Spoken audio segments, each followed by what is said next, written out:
Joe, my Mila Guajo, even net on the rock. They were giving go. They were giving go. They were giving go. Oh, they were giving go. They were giving go. They were giving go. They were giving go. They were giving go. My man, don't go never go man away. Don't my young go man away. Don't go never go man away. Batman jet when, Batman fight when, Batman jet when, Batman fight when. Whoa no! Most of the border Joe. Never guess the name. Sing a make you live some sepuo. Sing a bojonjo sepuo. Sing a friend of vessel please sepuo. Sing a friend of vessel sepuo. Sing a make you live some sepuo. Sing a bojonjo sepuo. Sing a friend of vessel sepuo. Sing a friend when they miss some sepuo. Oh. Never give me cold. Never give me cold. Never give me cold. Oh, never give me cold. What am I going to make me? Never give me cold. What am I to make me? Never give me cold. What should I to make me? Never give me cold. What am I to make me? Never give me cold. Madam Patsa Sagana. Never net on the walk. I whatever you want to make me. I was one of my to make me. What would you want to make me? I better come on and to make me. Johnson Webo. Johnson Webo. Johnson Webo. On the corner of the area, Johnson Webo. Johnson Webo. Johnson Webo. Johnson Webo. But you're on the corner of the area, Johnson Webo. But you're on the corner of the area, Johnson Webo. You're on the corner of the area, Johnson Webo. But you're on the corner of the area, Johnson Webo. But you're on the corner of the area, Johnson Webo. Sasa kufili bashutaka ajo men petit Johnson Webo. Johnson Webo. Johnson Webo.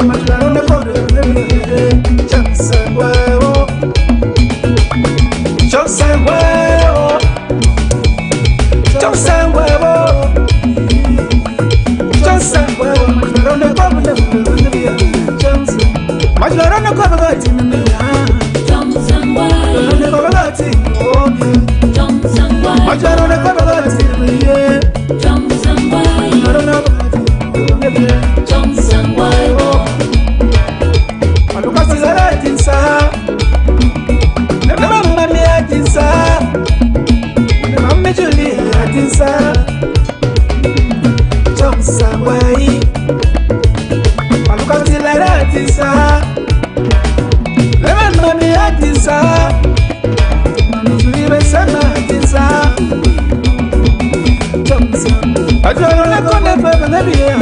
Johnson Wai. Ajaro le kone bebe nebia. Johnson Wai. Ajaro le kone nebia. Johnson Wai. Ajaro le kone nebia. Johnson Wai. Felice Agbo Kitchen of Toronto, Canada. Ajo. Pastor Video Adisa. Pastor Video Adisa. Budamani Adisa. Budamani Adisa. Pastor Video Adisa mama. Mecha Pastor Video Adisa. Veronica Bini Adisa mama. Pastor Video Adisa. The voice of my America's in it. Adisa, I should have said this. I go to La Sadisa. Johnson Wai. But you might be near Adisa. Johnson Wai. So I should be near Adisa. Johnson Wai. Should I be near Adisa? Johnson Wai. Johnson Wai. Should I be near Adisa? Open to open Adisa. Should I be near Adisa? Johnson Wai. Should I be near Adisa? Tamia be near Adisa. Tamia be near Adisa. Johnson. Baluka Tila Adisa. Johnson Wai. Never mammy Adisa. Johnson Wai. Never mammy Julie Adisa. Johnson Wai. Oh, Johnson Wai.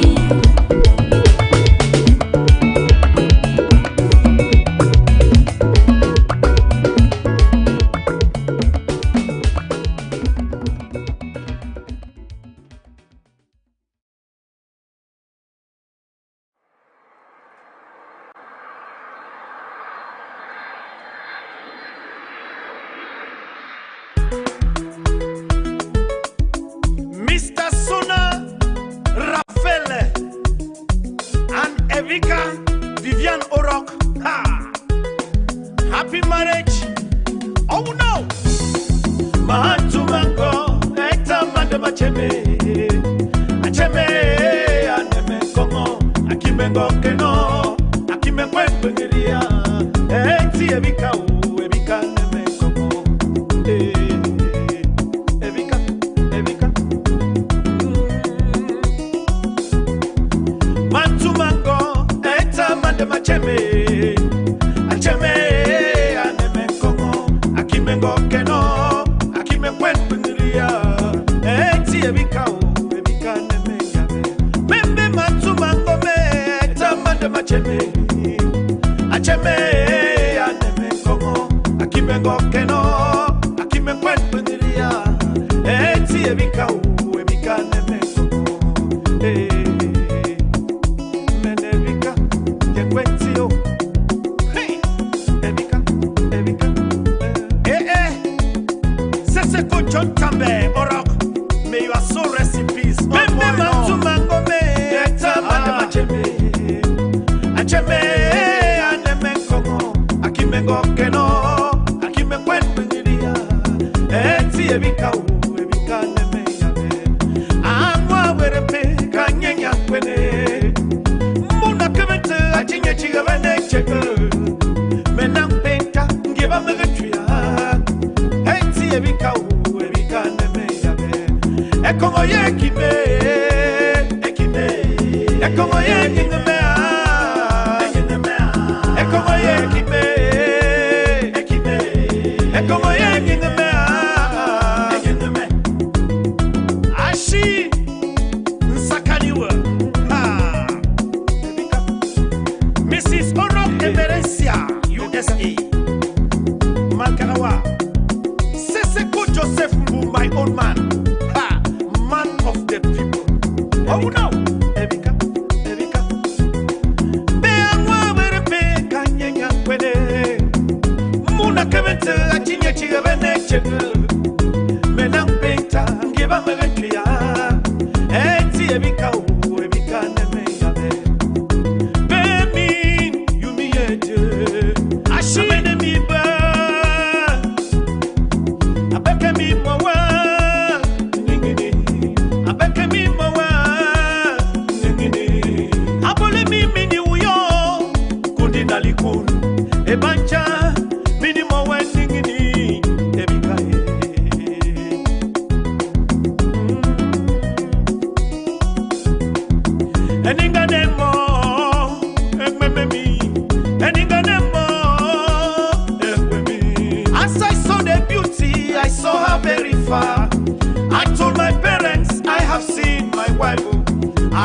my friends to come and see my queen. I told my neighbors, je veux me marier. We then took palm wine, cola nuts and tobacco. Eti ebika o, ebika neme yabe. Ekongo ye kime, ekime. Ekongo ye nyengeme a, nyengeme a. Ekongo ye kime, ekime. Ekongo ye nyengeme a, nyengeme. Brother Steve Sona from Silicon Valley, California. Mrs. Elizabeth Sona of California. Yeah? Momanyo. This is the oracle.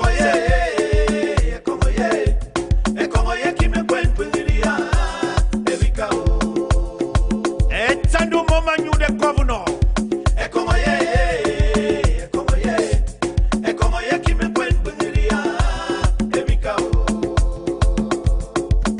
Mr. Oro Eric Tabo. Sore menyeng menkama. Oh no. Cheme kongo ye. Sore menyeng menkama.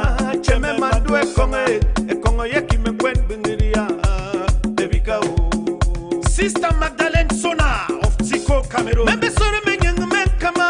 Cheme kongo ye. Sore bakabankama. Cheme kongo ye. Sore bekere menkama. Cheme kongo ye. Ekongo ye kime kwen bengiria. Ebika o.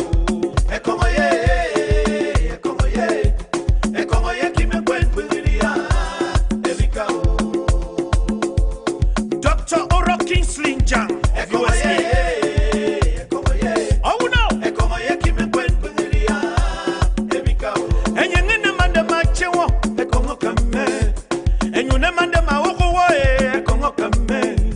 I walk over a choco, I feel it them see a Congo Yakim and Quen Bendia. Ebika, a Congo Yakim and Quen Bendia. Ebika, Mrs. Ebaisona of Boya. And you need a man the macho, a Congo come. And you never the Maoko way, a Congo come. I walk over a choco, I feel it them see a Congo Yakim and Quen Bendia. Ebika, a Congo Yakim and Quen Bendia. Ebika, a Congo ye, a Congo ye, a Congo Yakim and Quen Bendia. Ebika, Chief ST Eno and Mrs. Eno Anje. Oh no! A Congo Yakim and Quen Bendia. Ebika, a Tando Momanyo, the oracle himself. Quite active. A Congo ye, a Congo ye, a Congo Yakim and Quen Bendia. Ebika, taxi. Sang Senkan Carrefour et Tando Momanyo. A woman, a Congo Yakim and Quen Bendia. Ebika, this is the oracle himself. Quite active.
white people who dance and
carefully.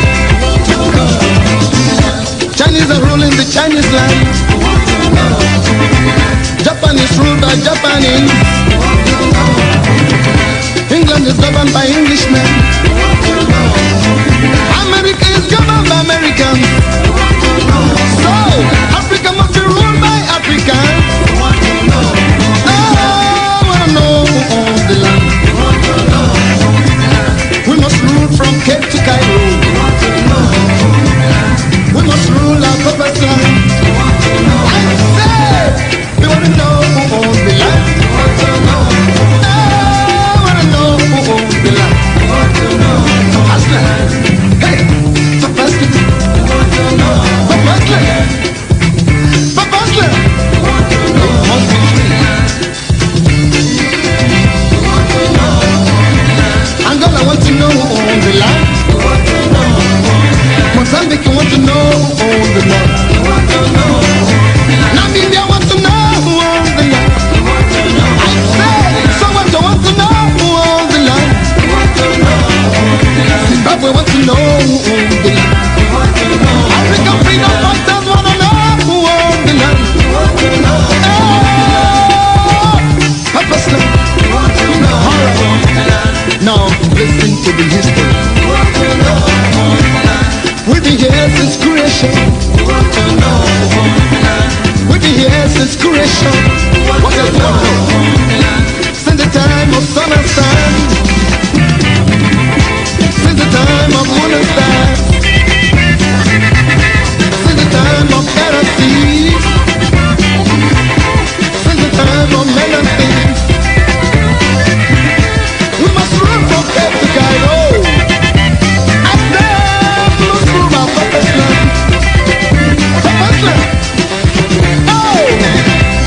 Okay, now I want to talk to my people.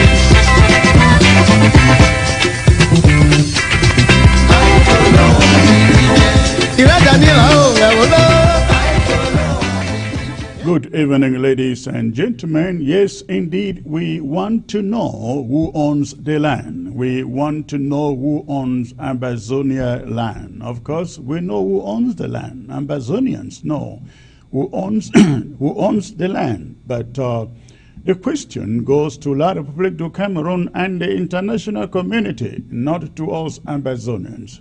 Again, it's a pleasure to be with you today. Good evening, all of you joining from Ground Zero and of course Ground One and everywhere in the diaspora in all of Africa.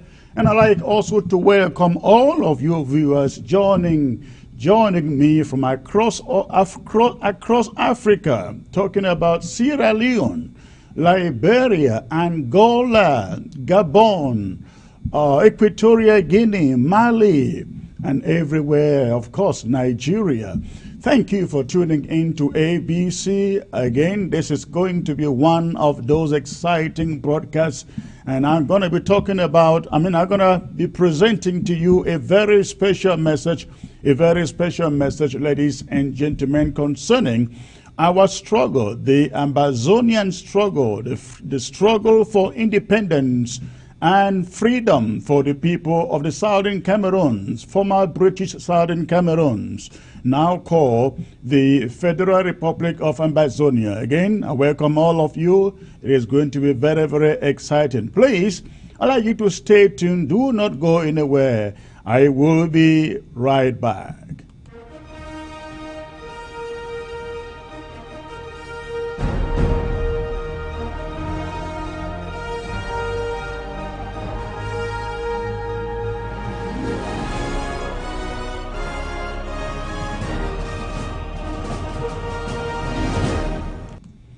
Thank you for sitting in there, ladies and gentlemen. Please go ahead and hit your share button and let us quickly populate this Facebook platform. I want to welcome those of you watching by way of YouTube, But for those of you on Facebook, please go ahead and hit your share button. Go ahead, hit your share button. The moment we hit 700, I will be coming to you with this presentation proper, and I have with me on set tonight the one and only Intumfoin Bo Herbert. I have also with me Barrister John Fruinso, and of course the interim government secretary for defense. I'm talking about Bishop John Egiawan. And before I will get to them, I will be bringing to you a monologue that paints the picture of the situation, of the state of the struggle as we have on Ground Zero right now. And I bring you this special presentation to ask for your engagement so that we can rescue a situation that I think if we do nothing, it may lead to the crumbling of this struggle as we know it. So please go ahead and hit your share button. The moment you hit 700 people, I come to you with the presentation. In the meantime, let me know, those of you who are hitting the button, those of you who have joined, let me see. And if time permits, at the end of the day, I will take your calls for the panel to answer you. Again, at the end of the day, if time permits, I will take your calls for the panel to answer. So please, the numbers are not rising at the pace I would love. So please, if you are just joining, please hit that share button, send it to WhatsApp forum, send it to Instagram, to Twitter, to Telegram. Let them join the platform. Please go ahead and hit your share button. Real Amber, the mouthpiece of the one and only interim government. Thank you for joining, sir. Desmond Elliott, I see you, sir. Go ahead, hit your share button, everybody. Amber, see you again. We will surely enter the promised land. Absolutely. If we do not enter the promised land today, I can assure you that our children shall enter that promised land. But I can assure you that We are no longer in the days of Foncha, Muna, Jua, Indele. We are in the new dispensation, the dispensation of the never agains. That is why we are bound to taking this struggle, this revolution to its destined end. That is Boya. Thank you for that. I see also Eb asks, Sisiko should be impeached a second time. How can you impeach him a second time when he's not your leader? Eb asks. All right, but that's your opinion. John Filingo, watching from Belgium. Thank you, sir. Rosie Bush. Yeah, I'd like to know where you're watching from. Please go ahead and let me know where you're watching from. And I like the way the numbers are rising right now. Go ahead, hit your share button as you join. If you're joining by way of Facebook, hit your share button. Let us get 700 people. Get 700 people so I can start this presentation proper. Akwaya, local government. I see you. I see Daft Man. Sector Chris, no shaking backward. Okay, sir, we definitely cannot. Afu, I see you. I see also Dinga, my cartoon guy out there. Ochindo, the UN himself. Thank you for joining, sir. Please go ahead again and hit your share button quickly. We need 700 people for me to come to you. I have an exciting panel and a very, very critical message that I come to deliver to you today. So please let us quicken the process. Hit your share button, please. Titi, hello. It's our last bus stop. I missed that message there. And Mote Palakunia, I see you. Gibet, I see you. Ikomelionga, I see you. Paulo Sanchez. We strongly, the numbers are really, the names are scrolling beyond my ability to read everything. Wanja, hello, Secretary Chris, my best man. Thank you, sir. I see also Dashika. All right, please go ahead and hit that share button. We haven't hit 500 yet. That is not to my liking. We need to do this quickly. We must have 700 at the least, ladies and gentlemen, for me to come to you. So go ahead and do that. Oh, I see Vivian Abidu. She's always here. D. Lawrence, Ambaza, more grace, Secretary Chris. Thank you, sir. Gwe Eric Mochi, see you. Irene Ingwa, the one and only Irene Ingwa. All right, the Iron Lady in the house. I see you, ma'am. I see also Gladys. This is my own sister watching from the great state of, I think Arizona. Yes, I think so. Oh, no, Abu, I see you. Bye-bye, La Republic. We are never again generation. You are very correct. Honolulu guy, I see you also. All right, ladies and gentlemen, again, I don't like the pace at which these numbers are rising. Please, as you join, go ahead and hit your share button. And while you do so, let me talk about a few things that have been happening on Ground Zero over the days. Absolutely, yesterday. Of course, yesterday was Boyo War Drive. And I think Boyo outperformed the expectations of most of us. We are very, very much aware of the fact that Boyo is one of those counties that is still very much struggling to put the house together. Boyo, Menchum, Meme, Fako. I think these are the counties that are still really struggling to put the house together. But in all, we have been really, really surprised with your performance, especially as regards to the war drive. Yesterday, Boyo drafted 113,000 and the balance, I think it was about 113,000 that was drafted yesterday. by Boyo County.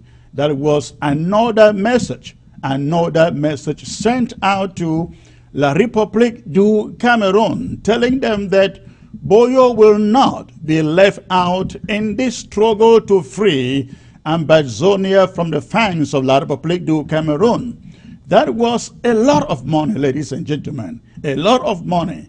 And that is one of the things that is making La République du Cameroon tremble when they continue to see the amount of money that we are raising every week since I think about a month ago to prosecute this war.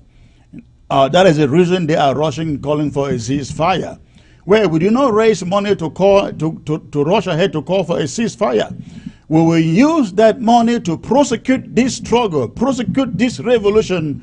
And if need be, by this time next year, we shall again be raising more money, not until La République du Cameroon meets us on the conference table, on the negotiation table.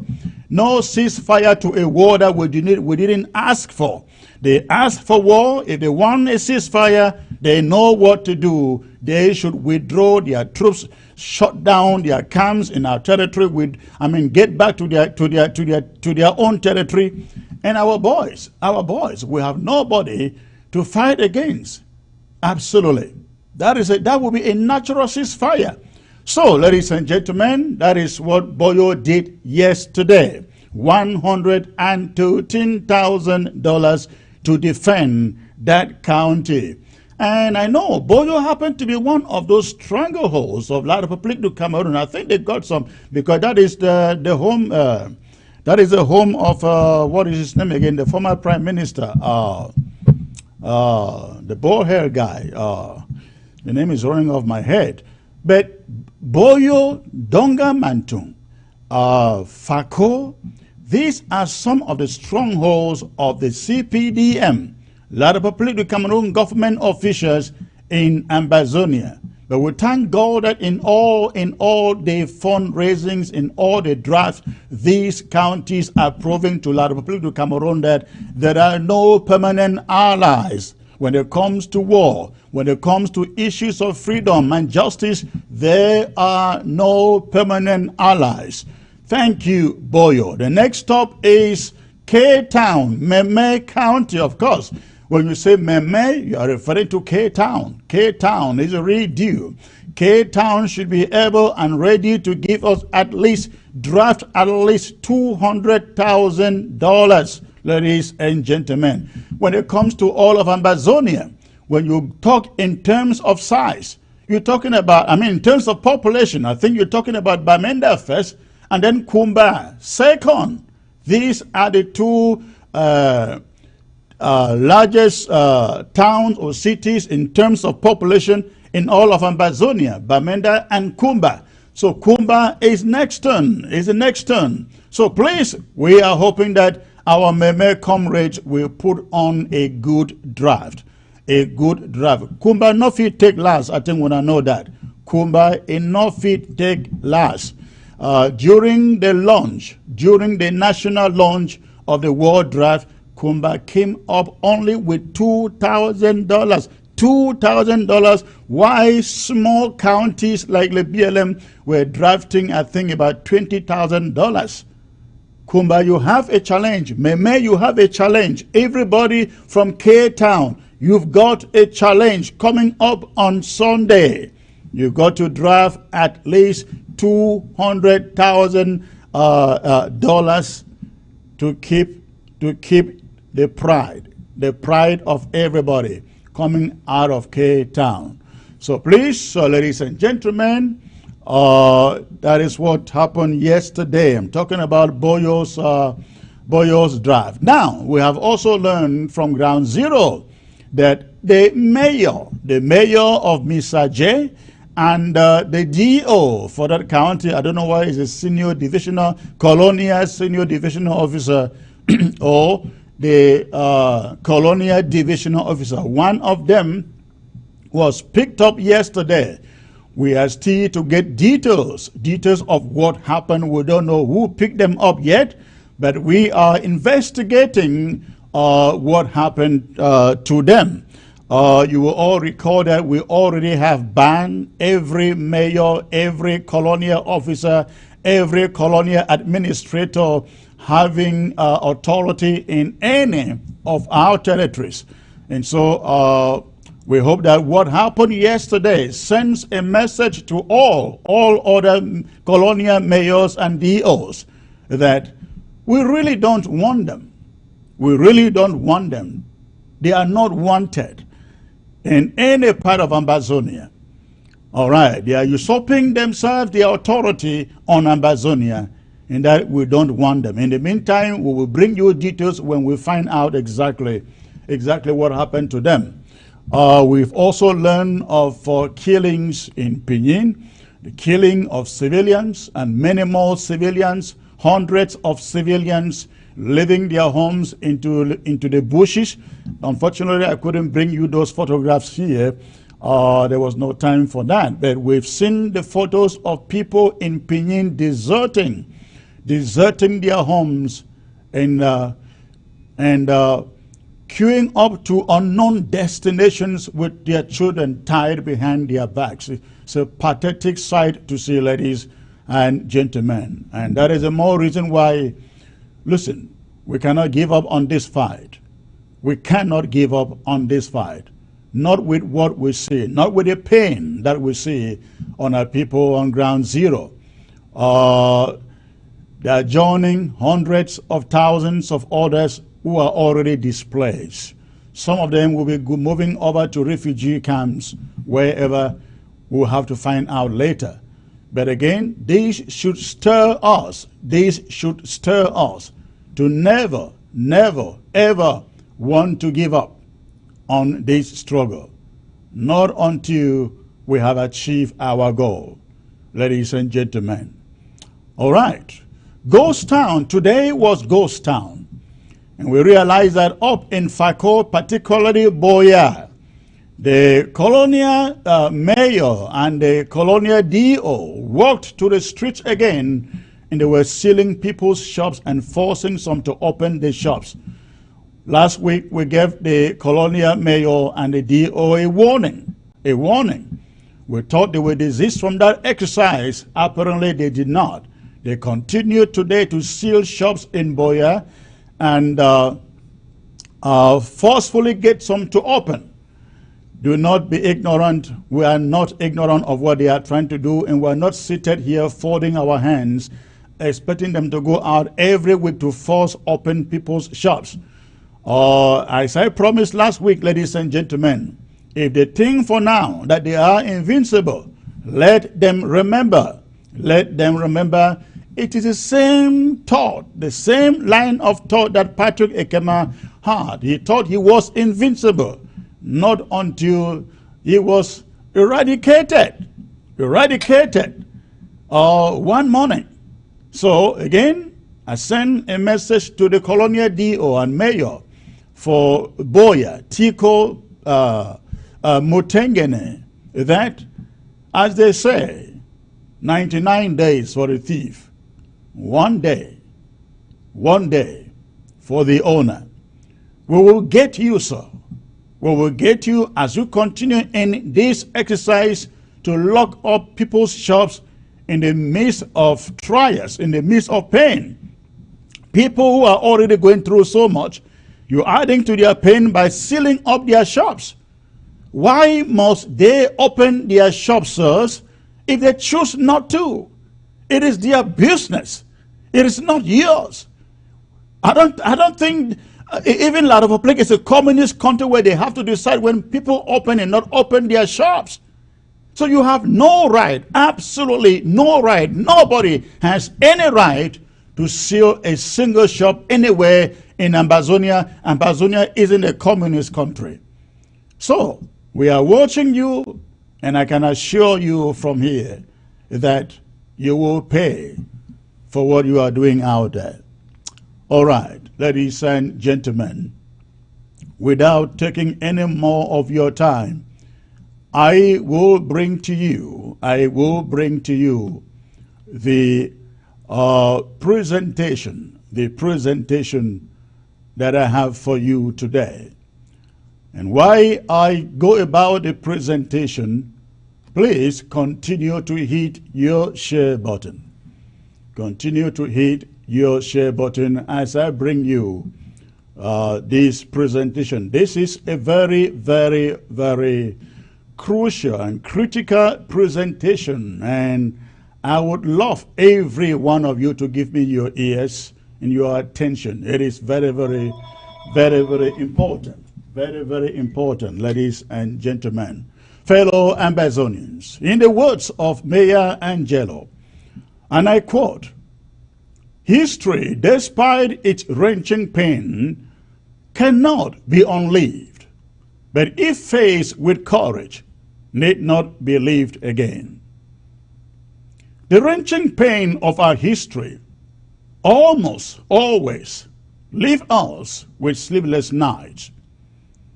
The wrenching pain of our history has all of us in the predicament we as a people find ourselves in today. We find ourselves engaged in a senseless, costly war declared on us by people, our ancestors, people they told us were brothers. They say it is very difficult, if not impossible, to eat your cake and have it again. Opportunity comes but once, so they say too. Ambazonians, we may actually be the most blessed people under the sun for the opportunity we have before us to grab back our cake, our country, and our destiny. Today, 60 years after we are brought back to that point where we lost our country and lost our freedoms and rights.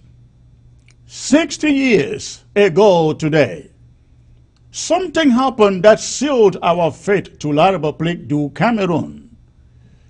I'm referring here to the Ahidjo-Foncha Alliance that put the destiny of the Southern Cameroons on the balance. Ahidjo found a soft spot in gullible J.N. Foncha and persuaded him to become his vice president in the pretext of a more unified country. Having found a trusted ally in Foncha and then Solomon Mona, the one patriot left standing in Boya, defending our sovereignty, our identity and integrity and the institutions of the Southern Cameroons, was in the person of Bobe Augustine Gomjua. He was thrown under the bus. The consequence was the annexation and colonization of our country. The cake was eaten. The opportunity was gone. The choices made in these instances by Foncha and Muna, on the one hand, and Ahidjo on the other, sealed our history, our burning pains. Foncha and his team had been to Fumban, and Fumban produced nothing. And here was the launch of the liquidation of Ambazonia as we know it. I bring you this little paragraph of history to connect you with what is going on at the moment in this struggle, in this revolution, as some will call it. The point is that we once more find ourselves in that place where Foncha, Mona, and Jua were in 1961. We are blessed, however, with yet another opportunity, a second chance at taking back that which we lost in 1961. I urge you to open your eyes and give me your attention. If our eyes are not wide open and our reasoning faculties equally not wide active, we may be bound for yet another Fumban and another sellout. This time, the players being Sissoko Ayoktabe and team trading us to La République du Cameroon just as Foncha and Mona did. In the current dispensation, I see Ayoktabe and his team trying once more to reinvent the rule of Foncha, which ends up leaving us back into the hands of French Cameroon. We are witnessing the replay of the game between Ahijo, Foncha and Mona against Bobe Augustine Gomjua. The problem is that we will have ourselves this time to blame. Should we allow ourselves to be traded for a second time? If we truly want our country back, then we must fight this evil, this greed, and this opportunist with everything we have. On July 2nd, we learned of a certain closed-door meeting in Yaoundé between Sissoko Ayoktabe and La République du Cameroun government authorities, led by their intelligence chief, Maxim Iko. Essentially, like in the era of Ahijo and Foncha, the 7 hours meeting had to do with the fate of our country, the fate of 8 million Ambazonians. It was about ending the war. The meeting was about ending this war. The meeting has been given many names and many interpretations too. Some call it negotiations towards a ceasefire. Some call it pre-talks to talks or pre-negotiations meeting. Ayoktabe has described it as the groundwork of foundation work to real renegotiations, and promised that he still stands for a free and independent Southern Cameroon. That's what he said. But many who have lost trust in Ayok have questioned the wisdom behind such preconditions in the first place. Though the preconditions they gave sound good in the ears, there is no logic, ladies and gentlemen, no logic in them, considering that the plan they engage in with La République du Cameroon goes against the recommendations of the international community, which calls for dialogue or negotiations without any preconditions. Without any preconditions.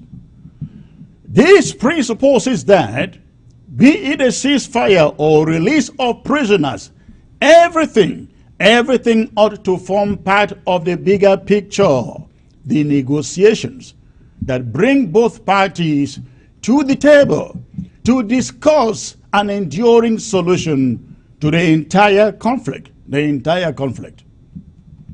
A ceasefire cannot be discussed before parties go to the negotiation table.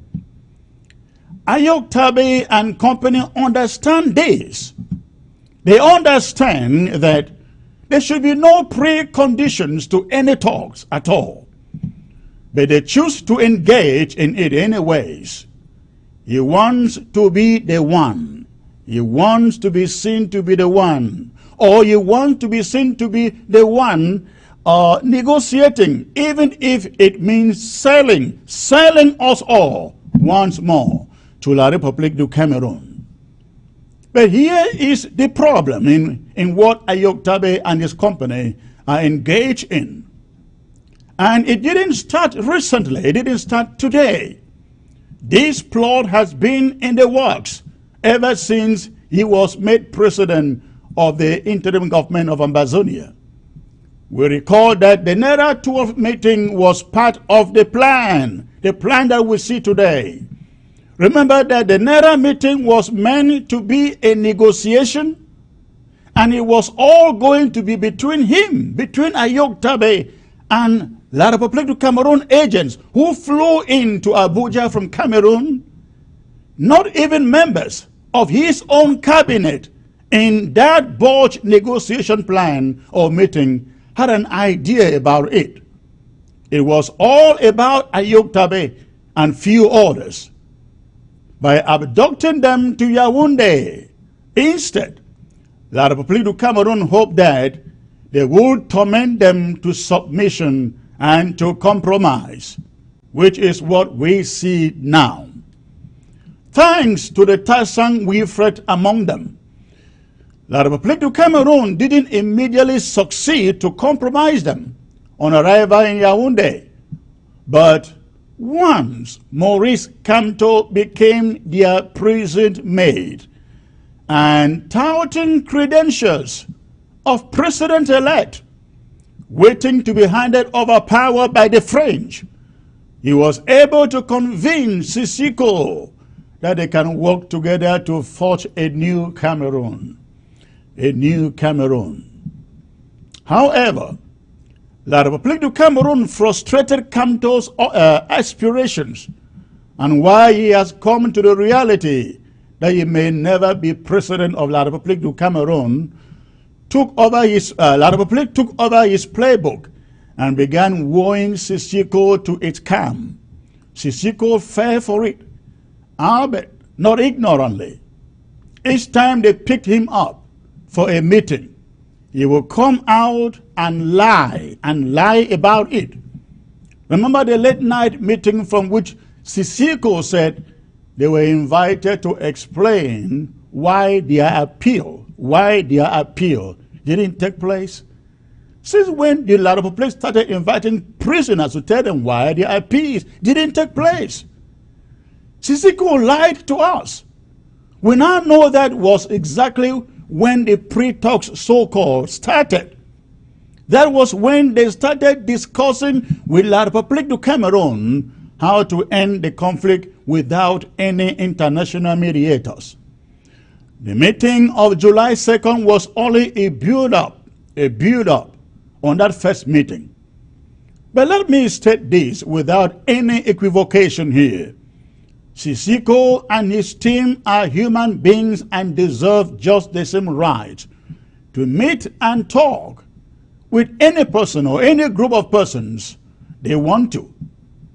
They have the right to talk or hold meetings with officials or government of La République du Cameroon, insofar as those meetings are connected only to the subject of their own freedom. They do not have any prerogative to meet with or discuss or agree to any form of pre-talks or talks on behalf of free Ambazonians. It is our opinion that what Ayok Tabe and co. are currently engaged in with La République du Cameroon government to the post 1961 Ahijo and Foncha Mona relationship that dealt away with Jua to conquer the southern Cameroon is exactly what they are doing today. That is what it is. It is history all over again. It is history again. This can as well be equated to Fumban. Ahijo went to Fumban with Foncha secured in his pocket. La République du Cameroon would want to go into any negotiations with Ayok Tabe and others in her pocket so that the outcome remains the same. One, an indivisible Cameroon. Ambazonians, God has given us. God has been so graceful to us, giving us a second chance to reshape our destiny. We ate our cake, but we have it back again. God is giving us a second chance to take back that which belongs to us. What are you going to do? Sit there and allow a few greedy, power-hungry people in chains to negotiate your destiny and that of your children? Ayok Tabe has never told us the truth about anything. He is certainly not telling us the truth about his dealings with La République du Cameroon. He didn't tell us the truth about his Abuja meeting. He didn't tell us the truth when they were picked up that night for a meeting with Iko. He told us they were invited to explain why their appeal didn't hold. He is still not telling us the truth about their July 2nd meeting.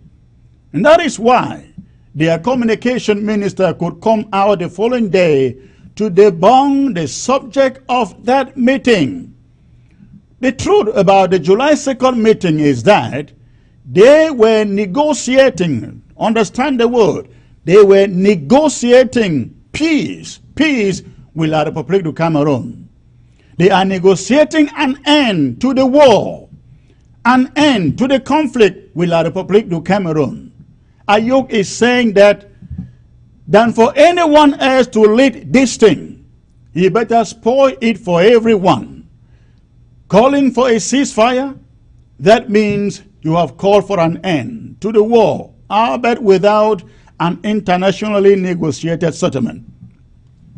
A ceasefire with La République du Cameroon reach in Yaoundé means that they just go about with business as usual, running our territory.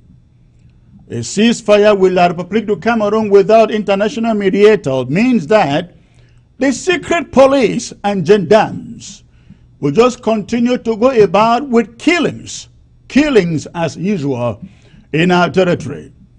A ceasefire void of an international guarantor will give Cameroon the leverage to carry on with reconstruction without necessary and adequate compensation, ladies and gentlemen, to those who have lost family and lost home in the 4 years of this conflict.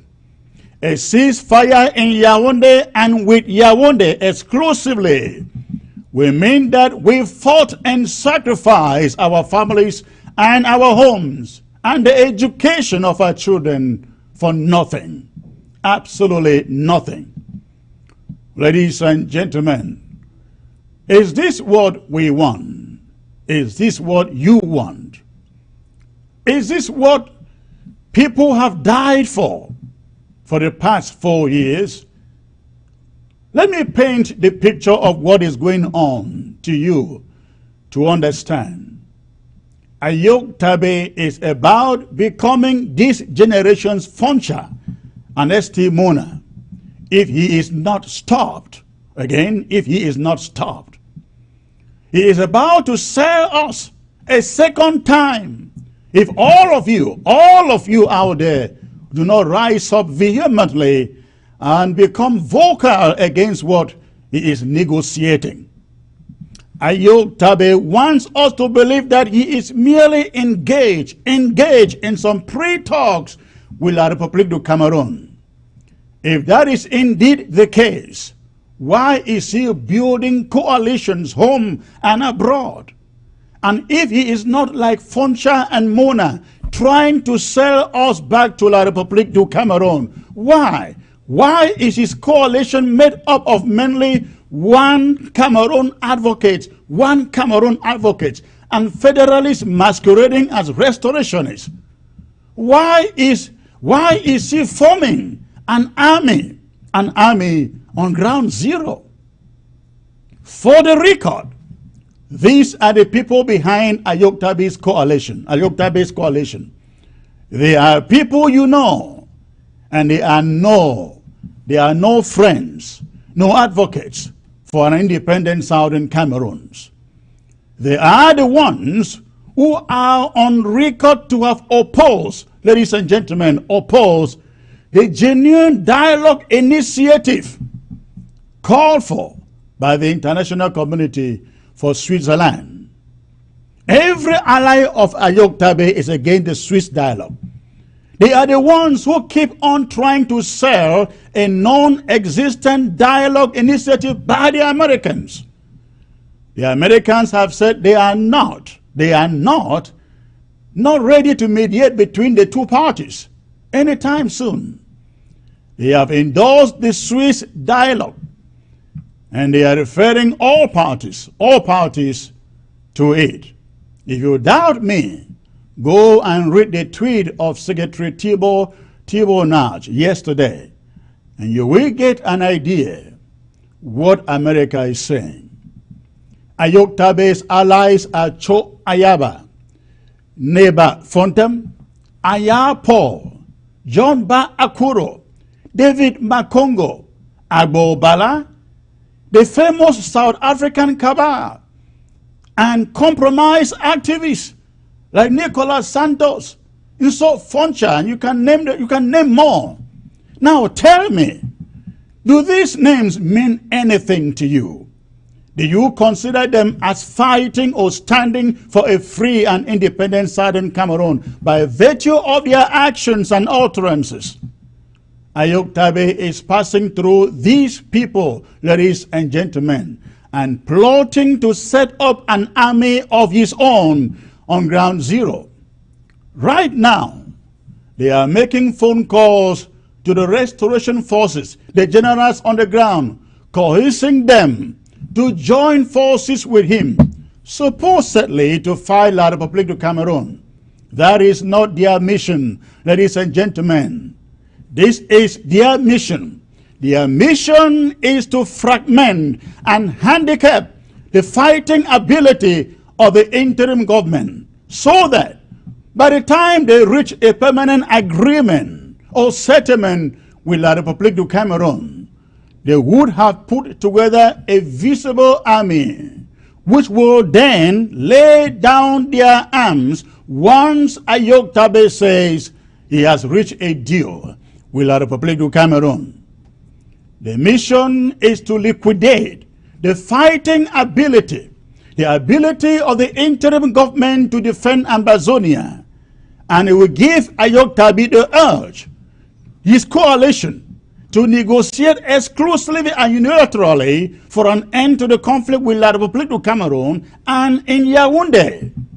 In fact, we are learning that La République will supply Ayok Tabe's army with men and guns. The men will tout their guns and make public appearances professing allegiance to Ayok Tabe. Once an agreement is reached between La République and Ayok Tabe's coalition, Ayok's army will then lay down its arms, or lay down their arms in a public display of surrender for the cameras to beam across the world that Ambazonian leaders have agreed to a ceasefire and that they are laying down arms. Laying down arms. This is what is being cooked up in Yaoundé, if you don't know. This is what Ayok Tabe is not telling you about his meetings with Yaoundé. If we do not stand, ladies and gentlemen, if we do not stand up and be vocal enough against this move, he is about to trade us again as in the days of Foncha and Muna. He is about to do to us what Foncha and Ahijo did to Bobejua in 1961. Now that we know this, the question is, what are we going to do?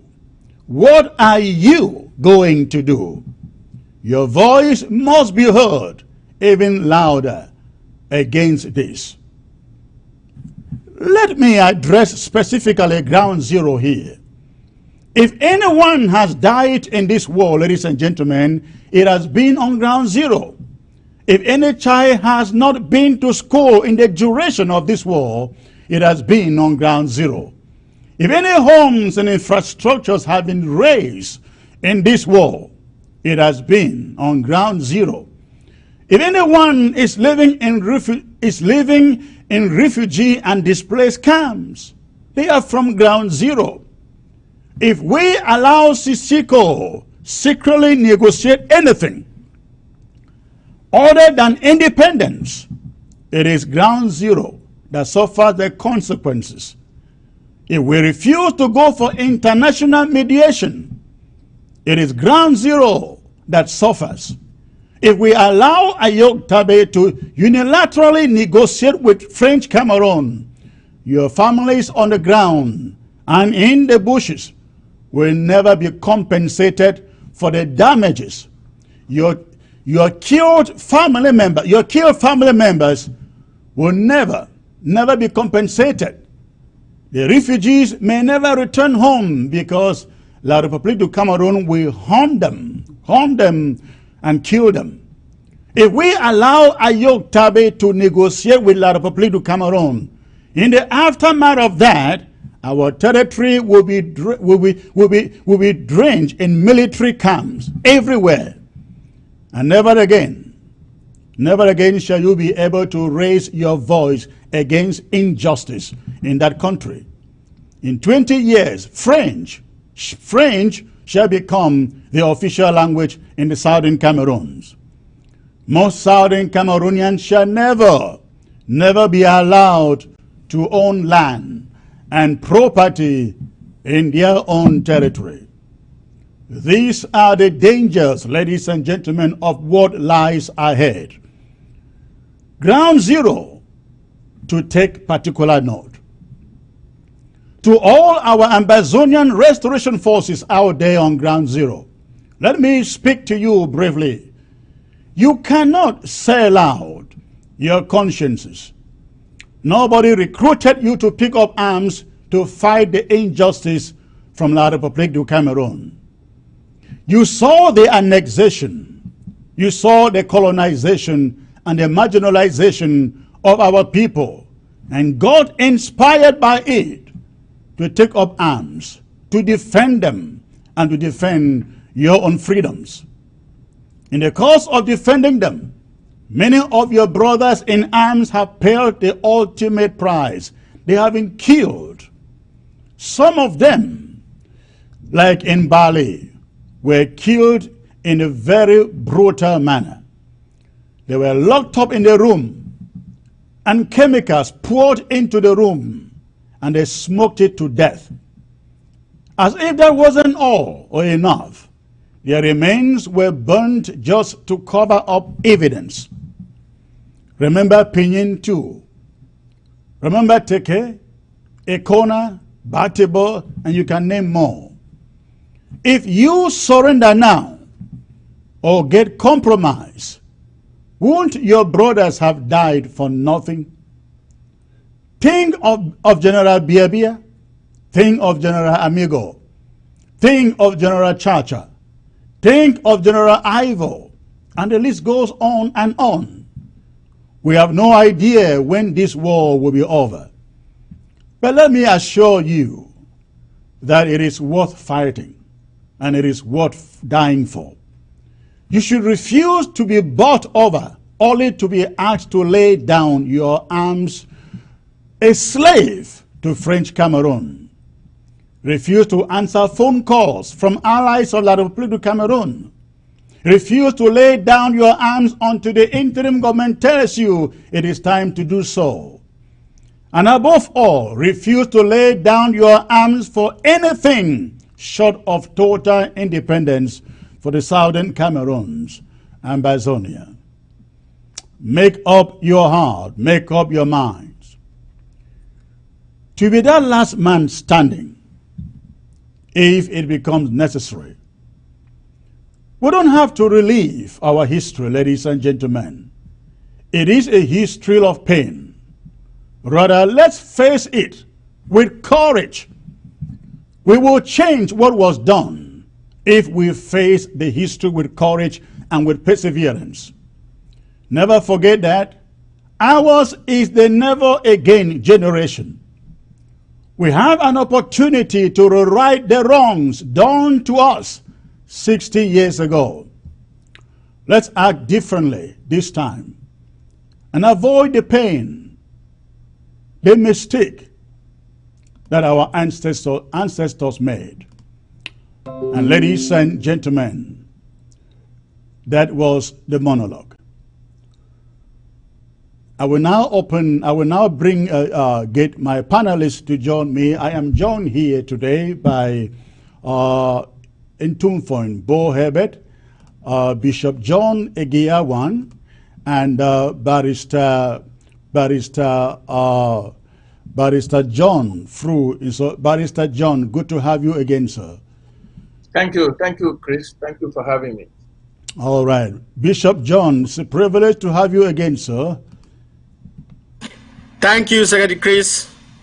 Thank And you, Intumfon, Ambazonian. Intumfon, thank you for joining me again. I hope you had a good rest from last evening. The pleasure is mine, bro. Thank you. And we Thank had a you restful for. night. Thank you. Again, thank all of you for joining the broadcast today.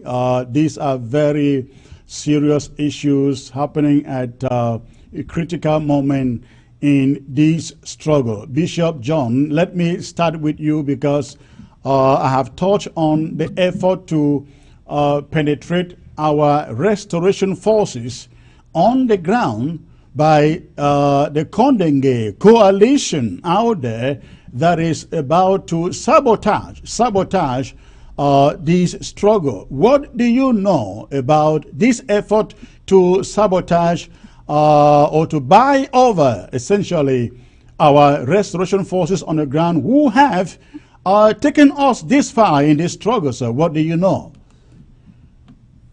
Secretary Chris, what I can say is that La Republique is trying many things. They know that they cannot defeat us on the battlefield.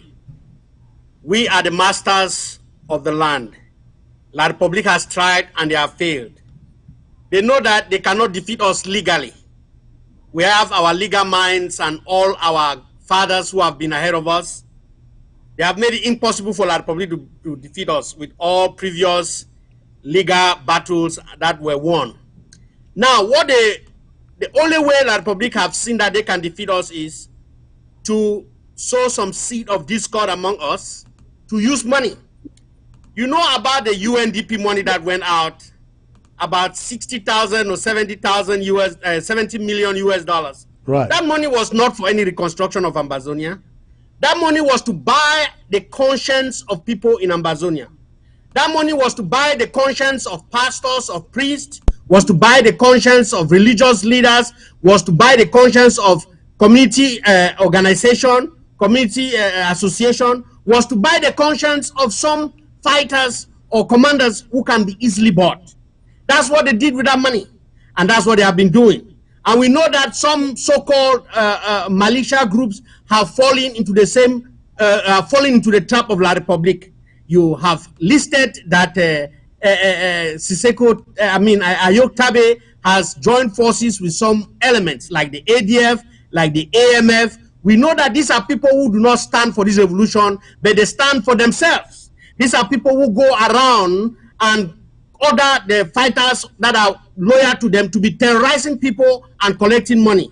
Now, I want to tell you something, Secretary Chris, that the fighters who fall for such cheap tricks are fighters who originally do not have a mind for this revolution. These are people who do not want to be told the right thing to do. These are people who are after money, some of them buying houses, buying plots, buying cars, going around with women, sleeping with multiple women, and they just want anybody who can tell them, okay, it is okay, it is okay. And that's a people like Sofoncha will tell these soldiers or these fighters, it is okay. That's the one to hear.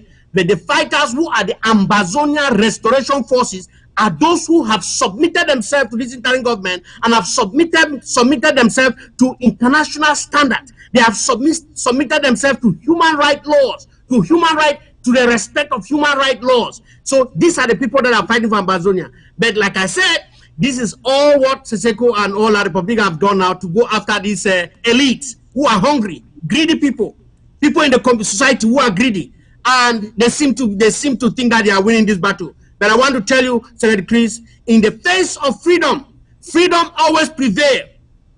Justice always prevails. And I have something as we go into this broadcast. There is something that I have, some advice that I have for our restoration fighters to know that injustice will never prevail. Let me tell you, when people are hungry for freedom, you can never take that freedom from them. And anything that would threaten their freedom, the people will rise against it. So what they are doing right now, Ambazonians' eyes are open, and they will rise against this also. Thank you. Yes, Bishop John, I like the audience to know that when I made that statement that Siseko and the coalition, they are trying to buy fighters on the ground, I didn't just say it as rumor. I know, I'm sure you, of course, you know also, we know I know personally a general whom they have paid, given $300,000. I'm sorry, 300,000 francs. 300,000 Yes, francs. I know of others in the southern zone whom they have contacted, some refused to take the money. And so this is very, very serious. This is very, very serious. We are not making this up. These are reports that we have gotten from Ground Zero. Bishop John confirmed that. I think you are very much aware of that. Yes, Secretary Chris, I can confirm 100% because some of these commanders have called us and they have reported this incident from us. Some of them, money was sent to their account before even talking to them. They thought that they will bow to it. Some of the commanders did not even use the money that was sent into their account.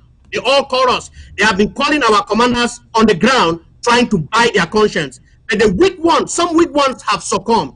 But the strong commanders who know what they are fighting for, the freedom of our souls, the freedom of our country, the freedom of our people, they have stood their ground and are not allowed themselves to be bought over by blood money. Now, we also know, Bishop John, we have seen, as I stated, some restoration forces come out in videos claiming loyalty. I mean, these are restoration forces who are known to have been fighting, sponsored by this interim government, coming out in videos pledging loyalty or referring to themselves as Sisiko's army. Yes, Secretary Chris, you are right. Like I told you, some few fighters have yielded to money. It's all about money. You know, if you are not somebody of a right mind, somebody who has some good moral compass, it is easy to take money. And sometimes when you are falling for the temptation of money, you are blinded that you do not see the consequences of what this will do to you. Because most of them who have followed money have died. Most of them who have followed money have died. And these ones who are following money right now, they are also going to die because that is all our republic can do. Look, the thief come not but to kill, to steal, and to destroy. The devil will never give you anything for free. The devil, what our republic is doing is only trying to win this war. And they will use whatever they can to use this war. After they have used them, they are going to kill them. That's what is going to happen. I'm just sorry for those fighters and commanders who are allowing themselves to be bought over by money instead of standing for freedom.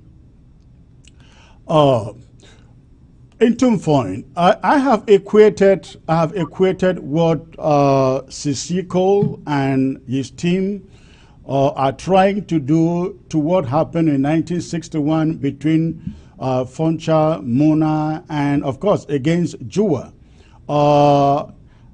Tell me if I'm wrong. Am I wrong in that equation? No, the comparison is accurate because the Southern Cameroon's delegation walked into Fuman with some people aware of what they were going to debate and others not knowing what they were going to debate. In any case, they negotiated in a prison. It just happened to be called Fumban. And today, anyone negotiating either in Kondengi prison or in the living room of the Archbishop of Yaoundé or anywhere in the Cameroons is negotiating in a prison. I also would like to just say at the beginning here that I think that there's too much importance being paid to something that has no significance at all. If Siseko were to walk out of jail today, freed by La République du Cameroun, his value will go from 2,000 to 0. Because that is what happens to everyone that La République has let out of jail. Because they let you out of jail as a hostage.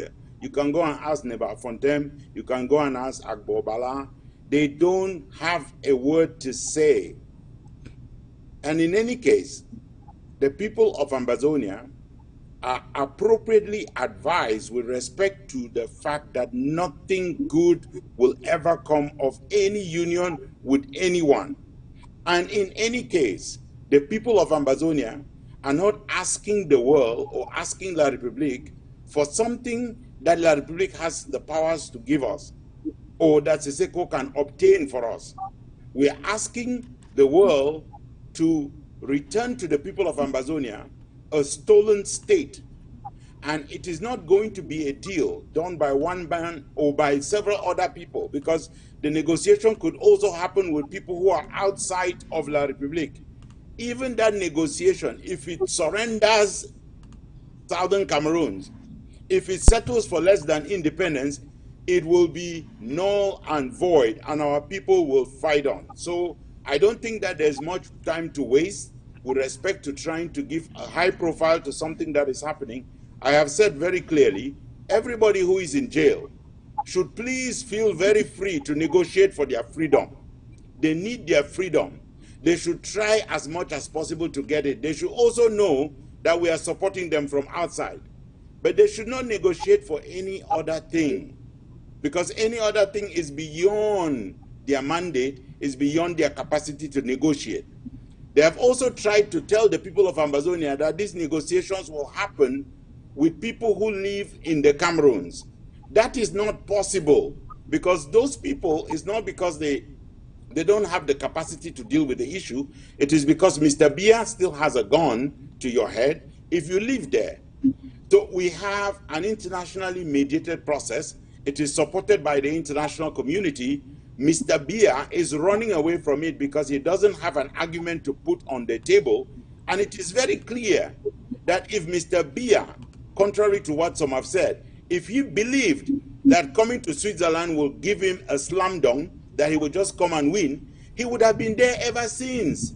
He's running away because he knows he cannot even put one argument on the table. When there was an international negotiation between Cameroon let me stop you there a little bit. You made a point why Mr. Biya doesn't want to get to the negotiation table, and I think it's the same point, the same argument I just made. And the reason why Sissoko is trying by all means to sit down with La République is so that La République does not end up in Switzerland or anywhere else. And essentially it is about rebuilding a one and indivisible Cameroon. I can tell you, La République does not want to negotiate with Sissoko. La République knows that Sissoko cannot stop the war. They know that he's not in charge of the revolution. They know it. So they are playing games with him. This is what they do to prisoners. When they have you psychologically beaten, then they bring you to a point where you believe that they are going to uplift you, which is when they drop you. They are not negotiating with him. And I have been in a situation where they took us as hostage when Frundi was held under house arrest. I was with him over the 2 months. I traveled with him to France when all of these people pretended that they were negotiating with us. They were not negotiating. That is the same game that they play all the time. And Sissoko can be a big boy by understanding that this is a game and allow his brothers outside and sisters to handle this revolution, or he can walk himself into the Agbobala trap or the Nebafontaine trap. And we know what it produces. It just produces a lot of smoke. It doesn't produce anything. And this revolution marches on because they can see, anyone, anywhere in the world, can see the people of Ambazonia drafting. They can see the people of Ambazonia mobilizing to make sure that our people have the means with which to prosecute this war. Well, but I understand your argument, but if they can help Sissoko and his coalition form an army on the ground, put arms, of course, my knowledge, what I understand is they will allow some of their forces, I mean La République du Cameroun forces, they will transform into amber boys, as they call it, dressed looking like amber boys. They will, because La République would never want to transfer their arms into the hands of any Ambazonian. They don't trust them. So they will have their boys looking like, transformed, dressed looking like amber boys with their arms. Then they negotiate with Sissoko, call for a ceasefire. Those same army pretending to be Sissoko's army lay down arms, they will just go back to the other side, get back into their uniforms, and a deal would have been reached. Secretary Chris, look, there's something very stupid about La République. And let me explain it to you just in that scenario that you are explaining, because we broke the story on Ambazonia Calling with respect to them giving him a detachment of the bees so that they can form his army and they could fake that they're Amber Boys. So if you take all of La République's army and you borrow some from France and you bring some from Chad and you bring some from Congo and you bring some from Equatorial Guinea and you're using weapons that you have bought from Saudi Arabia and from Arab Emirates, and you are not defeating Ambazonia, it is going to be a faction of the B that you are going to now put together and you are going to defeat Ambazonia. They are joking. They know that they are joking.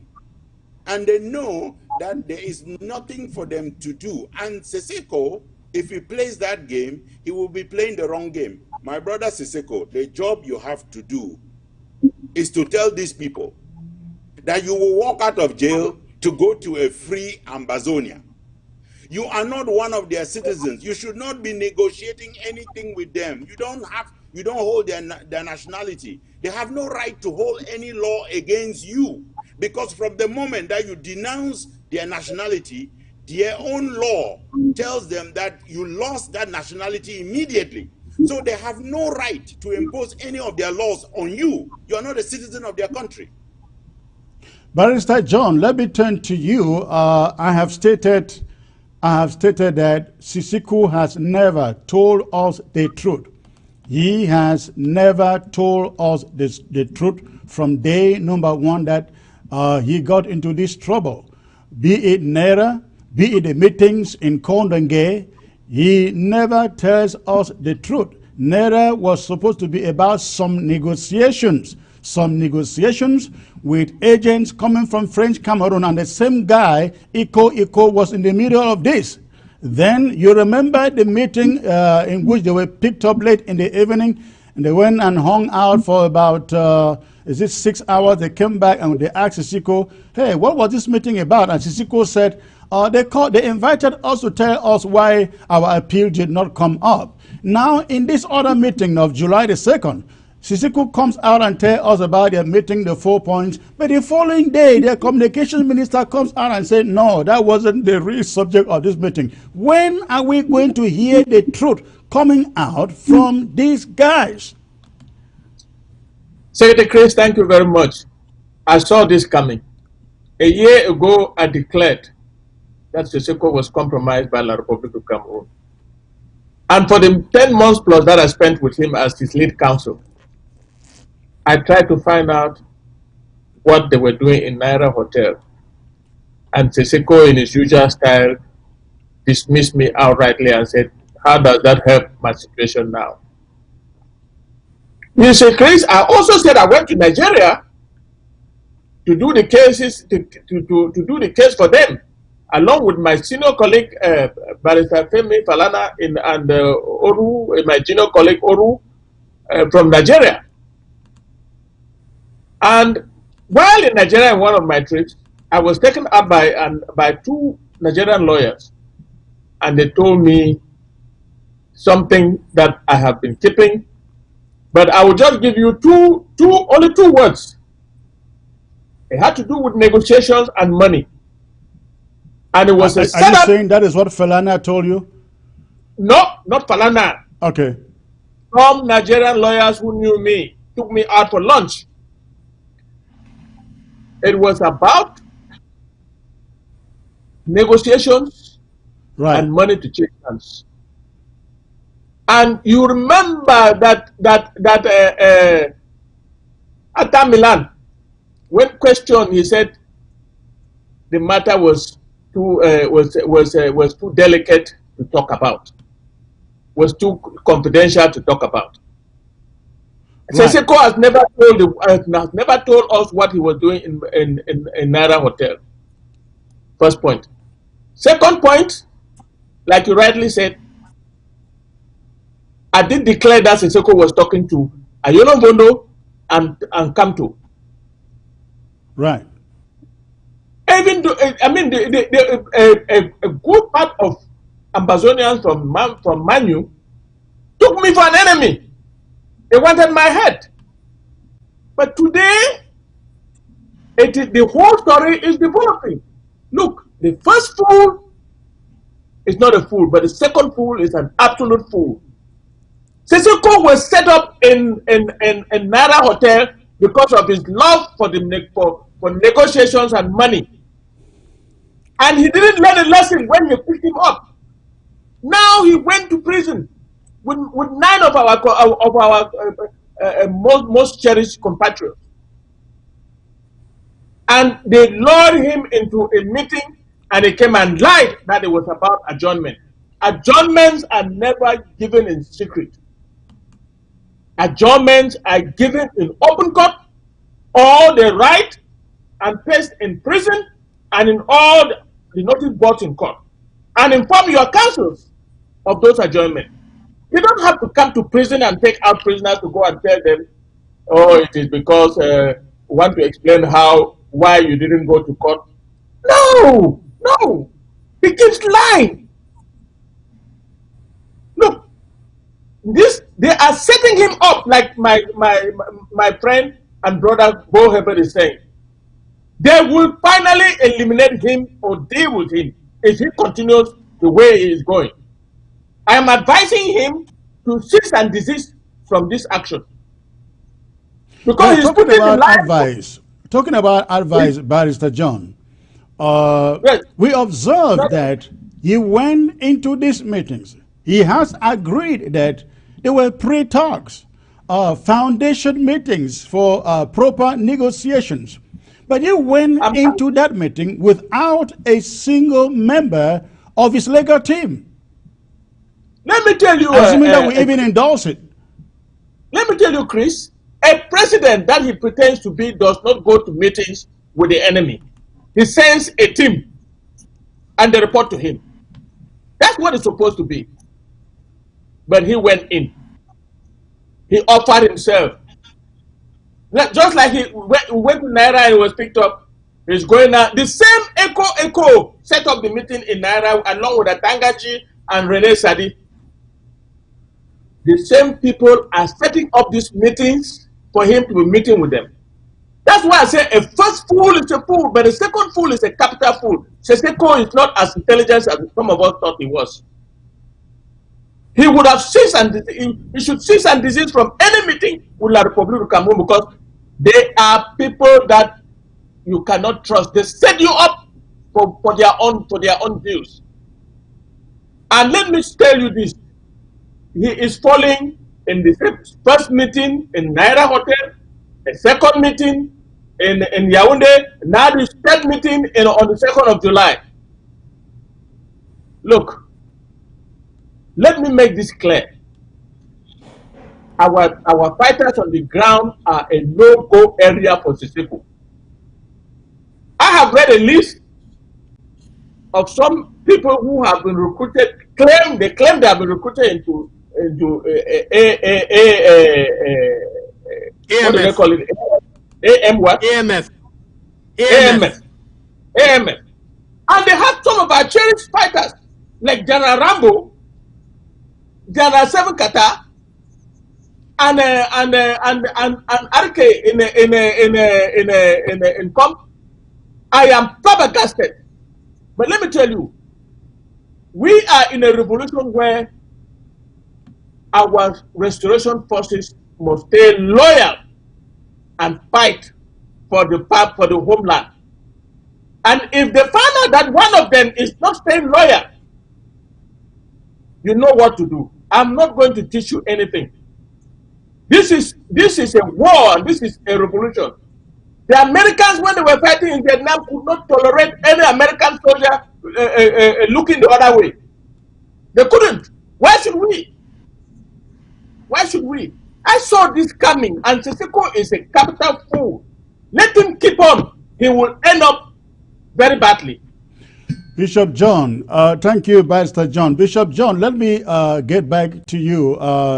Barrister John has mentioned some names who are already pledging loyalty to Siseko. What are you telling these fighters, these generals on ground zero? Are you telling them? Because one thing I know is that Unless, I mean, one thing that I forgot in my monologue was the fact that La Republique is going to be putting money, and as you mentioned earlier, they are putting money into the hands of Sisiko's coalition. That money will buy the fighters on ground zero to their side.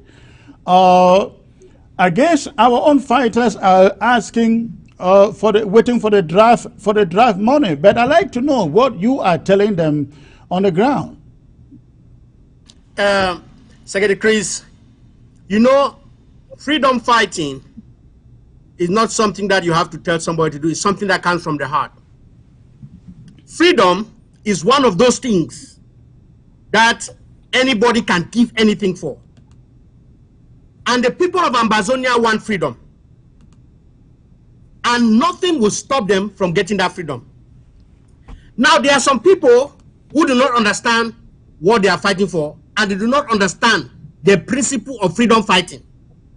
And as a result, they think that they can deceive. I've actually spoken to some people, say the Chris, that some commanders who said that, you know, like when Namere and the rest, they went to Yaoundé, they said that they went there to take money from La Republique, then they can buy arms and go and fight.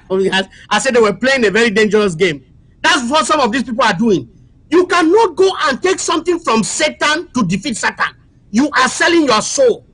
The law of freedom fighting will not be well with you. If you want to fight an enemy, do not try to take anything from that enemy.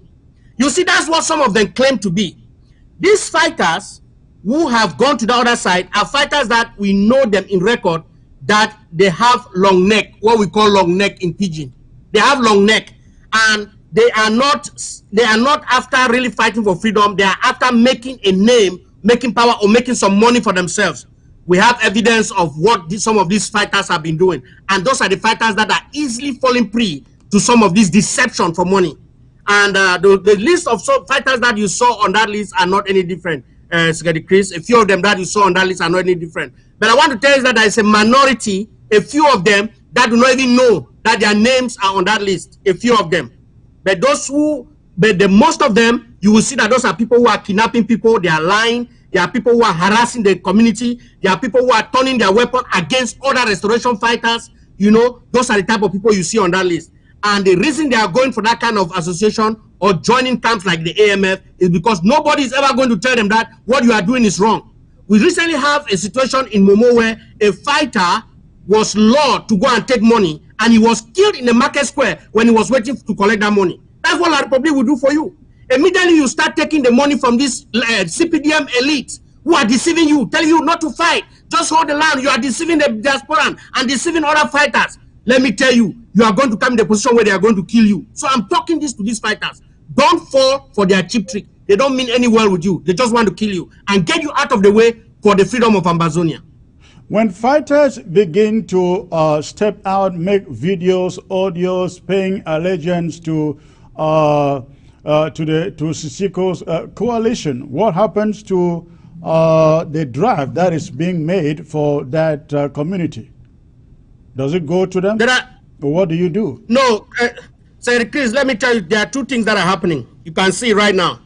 You can see even General Commando made a video threatening Ambazonians or threatening those in the diaspora. Everything that enters Momo must come through him. Yes, let me tell you. I watched that video and I thought it was quite bad. Yeah. My policy as the Secretary of State for Department of Self-Defense and Security is that I will not negotiate with the terrorists. Now, what is terrorism? I want to define this, Secretary Chris. The unlawful use of violence and intimidation, especially against civilians, in the pursuit of political political aims. You see what Commando just did recently and what other commanders are doing. They come and they threaten people because they are having gun. They say, I'm going to go burn your houses. I'm going to go arrest your family members. I'm going to go do this. If you people don't do what I want, that is a terrorist. They are not restoration fighter. Anytime a soldier cross the line into that point, he becomes a terrorist. And he is not good for this revolution. And I hope that the people of Momo will not fall for the trick of Commando. I hope that they will not fall for the trick of Commando. What we are advising the restoration forces is that rather than using weapons to terrorize people in the diaspora, They should know that this fight on ground zero is for them. Secretary Chris, tell me, you and I, we are here. If we don't do anything for the revolution, how is it going to affect us? It's not going to affect us. Everything that's we why are I doing, said the every sleepless ground night, zero bear the brunt of everything that happens in yes, this revolution. they bear the brunt. Whatever we are doing is to help ground zero. We are not getting any benefit from this. Even though there are some scrupulous people who stifle money or misdirect money into their personal account or into their personal business. We know it's a minority. But the bunch of us in diaspora, we are working for the well-being of ground zero. If these fighters will stay focused, they will appease everybody. I am telling them that, look, if you start terrorizing people's family, they will not contribute. They will not even like you. They will not give you money. How do you expect somebody to give you money when you are terrorizing his sister, or when you are terrorizing his mother, or you are terrorizing the family of his friend? Rather, because of that, they will come on video and begin to make threatening video and making demands. That is terrorist. That's a terrorist, nothing different from that. So what I am telling these fighters is that do not fall for that, because when they start doing that, this is what is going to happen, Secretary Chris. The Ambazonian people want freedom so bad that if any restoration fighters come in the way of their freedom, they are going to send that restoration fighter out. They will give that person over to La Republic. So I am telling these fighters that, look, the civilians are your first line of defense. You must be at peace with them. You must treat them rightly. You must protect them. When you protect the civilian, they are your eyes. They have many eyes than you do. And they will tell on the La Republic when La Republic is coming. When these boys do this, you will see that even the families that are in the diaspora, they will be motivated to do more fundraising. They will be motivated to give more money. And some of these fighters on the ground, they will be well taken care of. Rather than going on their own to start harassing people because they say they don't have food to eat or they don't have. Some of them are taking this money and doing drugs and going after women. Some of them are taking this money and doing their personal business. That's not what freedom fighting is all about. So I am telling these fighters that, look, the drug money will not go to them. No matter how many trade commando does, he will not get drug money. I hope that the people of Mogamo are hearing me and the people of Momo are hearing me. Any soldier who does like that will not receive the drug money. The drug money is for those fighters who have been fighting with us when it was difficult. When we didn't have anything, they stood with us. Those are the legitimate fighters who are going to get something from this drug money. We are not just going to take the drug money and give anybody because they threaten to kill our families or threaten to burn our houses. It will not happen. You know, so that's the message, Secretary Chris. Into Fonbo Herbert, I see you like itching to say something here. Please come in. No, I can come in because there's a few messages that I like to put. Number one is, yes, the war draft is great. It raises money. It could potentially provide funding for the war on ground zero. It could also provide military equipment for the people on ground zero. Right. However, I will insist, the real capital that will fight and win our war is the capital called blood. It is the capital called limbs. It is the capital called lives. It is the capital called, going out there with your heart and fighting. It is not money that's going to fight. What all of these fighters have done so far cannot be paid for in money. There is not a single country that has had enough money to win wars. Otherwise, the United States would have won every war, and we know they did not. The French would have won all the wars against Algeria, Madagascar, Vietnam, and we know they did not. So money does not fight a war. For those of you who are on ground zero, you are fighting because if you don't fight, you're going to get killed. I know that for a fact. I know that if I was on ground zero now, I would get killed. So I have one choice only. You have one choice only to fight. So people on ground zero, please do your part in fighting. Number two, if you have got a gun, you are just lucky and selected by the people of Ambazonia to defend them. Put yourselves at the service of the people of Ambazonia. If you turn your guns against the people of Ambazonia, some of us are only good at documenting everything that's happening. You will face war crime charges. It does not matter that you're an Ambazonian. If you do any harm to Ambazonian civilians, you will face war crime charges, and we will be the ones to bring those war crime charges against you. If you have not learned what is international humanitarian law, it is important that you learn it. There are people on the ground who were trained as trainers, who can help you. I'll say a third thing. There's a big danger to divide our forces on the ground by indicating that some of them are for Siseko. I want to caution that those lists, we have seen the technique under which lists are established. That's how the CPDM establishes lists. They get the people to pretend that such and such a person is against a particular movement. We have one movement, we have Ambazonia, and forces fighting under different wings of our broad movement, in my opinion, should find, at this moment that we have a war draft, they should find favor from those who are raising the money to make sure that all legitimate Ambazonian forces are furnished with resources to prosecute this war. We have to use it as a moment to unify our people and mobilize even more money from our people to support this war that's going on. My last word will be with respect to what we have been talking about with respect to negotiation, truth-telling, and all that. We know very well that the election of Siseko happened, if we can call it an election, happened in a hotel in Lagos where there were 27 people. He was famously elected in absentia. You know what that means, okay? It means that someone pulled strings somehow. It doesn't matter who. You will know that from that moment, everything that we tried to do to make this revolution clean, including bringing everybody back together, was brought to naught by his efforts. He defeated every effort to bring everyone together. He defeated every effort to bring transparency, because even when there was an audit and it was clear that Milan Atam was the trouble, we would not get anything. He defeated his own immediate collaborators, people like Tasang Wilfred. They did not know where the meetings were holding in Zaria. And for recollection, the people of Ambazonia should know that people of La République defense attachés were sitting at that meeting in Zaria. So that was already where the first deportation and rendition should have happened. But La République realized, okay, we can wait a little bit and we can put a fatter, you know, there's this thing that they say at home, you know, Arata die when I'm up final. We'll put a better bait on the trap and wait. That is how we got to Nera Hotel. And right now, we are going now to the Archbishop's Parlor, and we are going to other secret places. We are talking with Ayola. Ayola famously, let me tell you this story. Famously, Ayola was one of the people he's the person who is working at the presidency of La République of Cameroon to prevent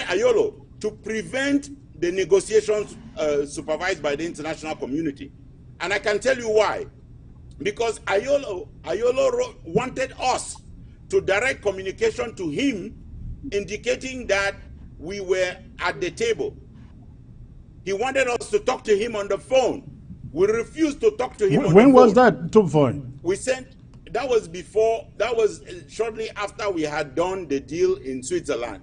So we refused to talk to him on the phone, and we sent a letter, a written letter copied to the United Nations and the Swiss, indicating that we had indeed committed to the Swiss-led process. And he was shocked. He was asking us, you really committed? Because they did not want Ambazonians to commit. They did not believe that we were going to commit. They were hoping that we will refuse so that they can go out and say, well, they have refused any negotiated settlement. Now we have only a military solution to apply to them. But we got them. Right. And there's no way we are going to allow them to wiggle out. Right. Okay, Tumfo, I get back to you again on a different subject, still part of the theme. You see, the coalition that Siseko is putting up out there, and I named them as the Ayabachos, the Fontem Nebas, the John Baakuros, the Makongos, and so on and so forth. And I have stated that these are not non-restorationists. They may say that they are, as Siseko keeps on saying, he is for nothing else but an independent Ambazonia. I'd like you to look at that list. You know them just as I do. Tell me if I'm wrong to suggest that these are not restorationists. Look, there is something that is very clear to the people of Ambazonia. We are not going to win by fighting alone. And you cannot say that you are collaborating by not collaborating. If you say that concretely the people of Ambazonia will go forward by collaborating, you must show it by action. It means that you must work even with teams with which you disagree on policy and strategy, but with whom you agree on Ambazonia. If you cannot work with other people, if you think that you are the standalone do-it-all and you even proclaim it in speeches, you are not working for Ambazonia. Now, I don't want to go down the list itself because there are too many fine people there who are doing, in my opinion, a great job for their movements. The proof is that their people follow them. But the people of Ambazonia are showing very clearly that they are aligned with a particular system of moving our process forward. And one of that systems is to make sure today that if you are in Momo, when I drafted yesterday for Boyo, the purpose was I want the people of Boyo to be able to find the means, even if it's just to get fufu to eat, to find the means with which to sustain their lives while we continue this fight. And I believe that if we manage these resources properly, we can draft again next month, and we can draft again the month after that. We need to show our people that we can do this, and trying to funnel money home is going to be a waste of time, because our soldiers at home should look forward to what we have said we will put in place. America did not send money to people in Vietnam. They put together a program called the GI Bill. Under that bill, up to today, American soldiers, you can live in the United States, you are not going to expel a soldier from a house from rent. You are one of them. You know the benefits that come with it. You know the advantages. They are just huge. That is what Ambazonia should put in place. For everybody who has a gun in his hand today, who is fighting. For anybody who, when you come out of this war, we will make sure that you can retire to a life of peace because you fought a big war. And we will treat you like American heroes are treated, American heroes of war. That's right. The reason I am stressing this thing about hunger and about dealing with food and asking my mothers and sisters to please make sure that they supply food to the Ambazonian boys. Please make sure, because when I read up on the American Revolution, I found out with tears that George Washington was not afraid of his soldiers were not afraid of the guns. They were not being killed by the guns. They were not being killed by smallpox, which they had at the time. They were not being killed by the harsh winter, and they were fighting in winter without shoes. They were crossing the Delaware River without shoes. They were being killed by lack of food. Our war, and you can see La République, when you see them looting shops, it is because they don't even send them that they are sardine while they are in our territory. So our people can arrange, since La République likes to come and loot stuff, you should put them stuff that they can loot and eat and die. Okay? That's right. Supply proper food to our people.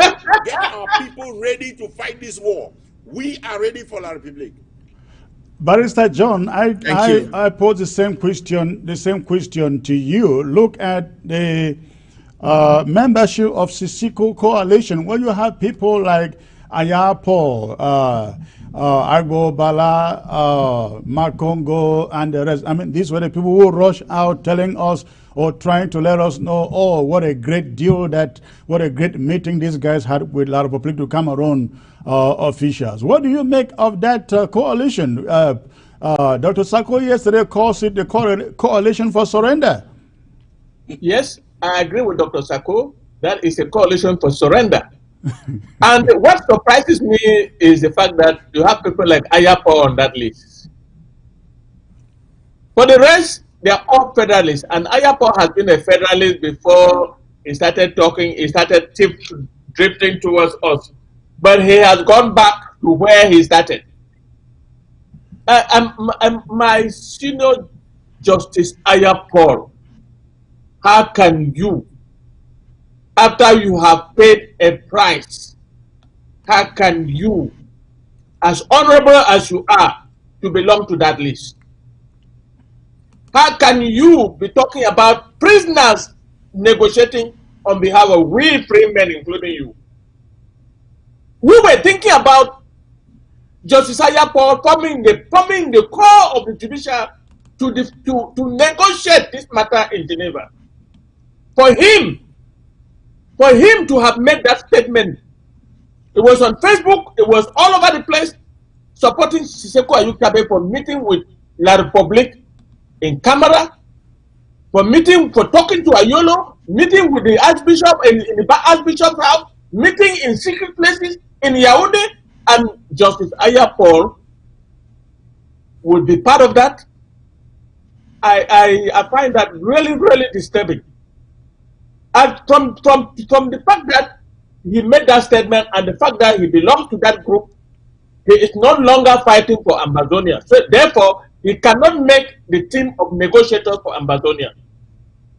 But I mean, we need committed Amazonians to fight on the battleground, to fight in the negotiating table like my brother Bo Herbert is doing, to fight for us to have a negotiated settlement internationally.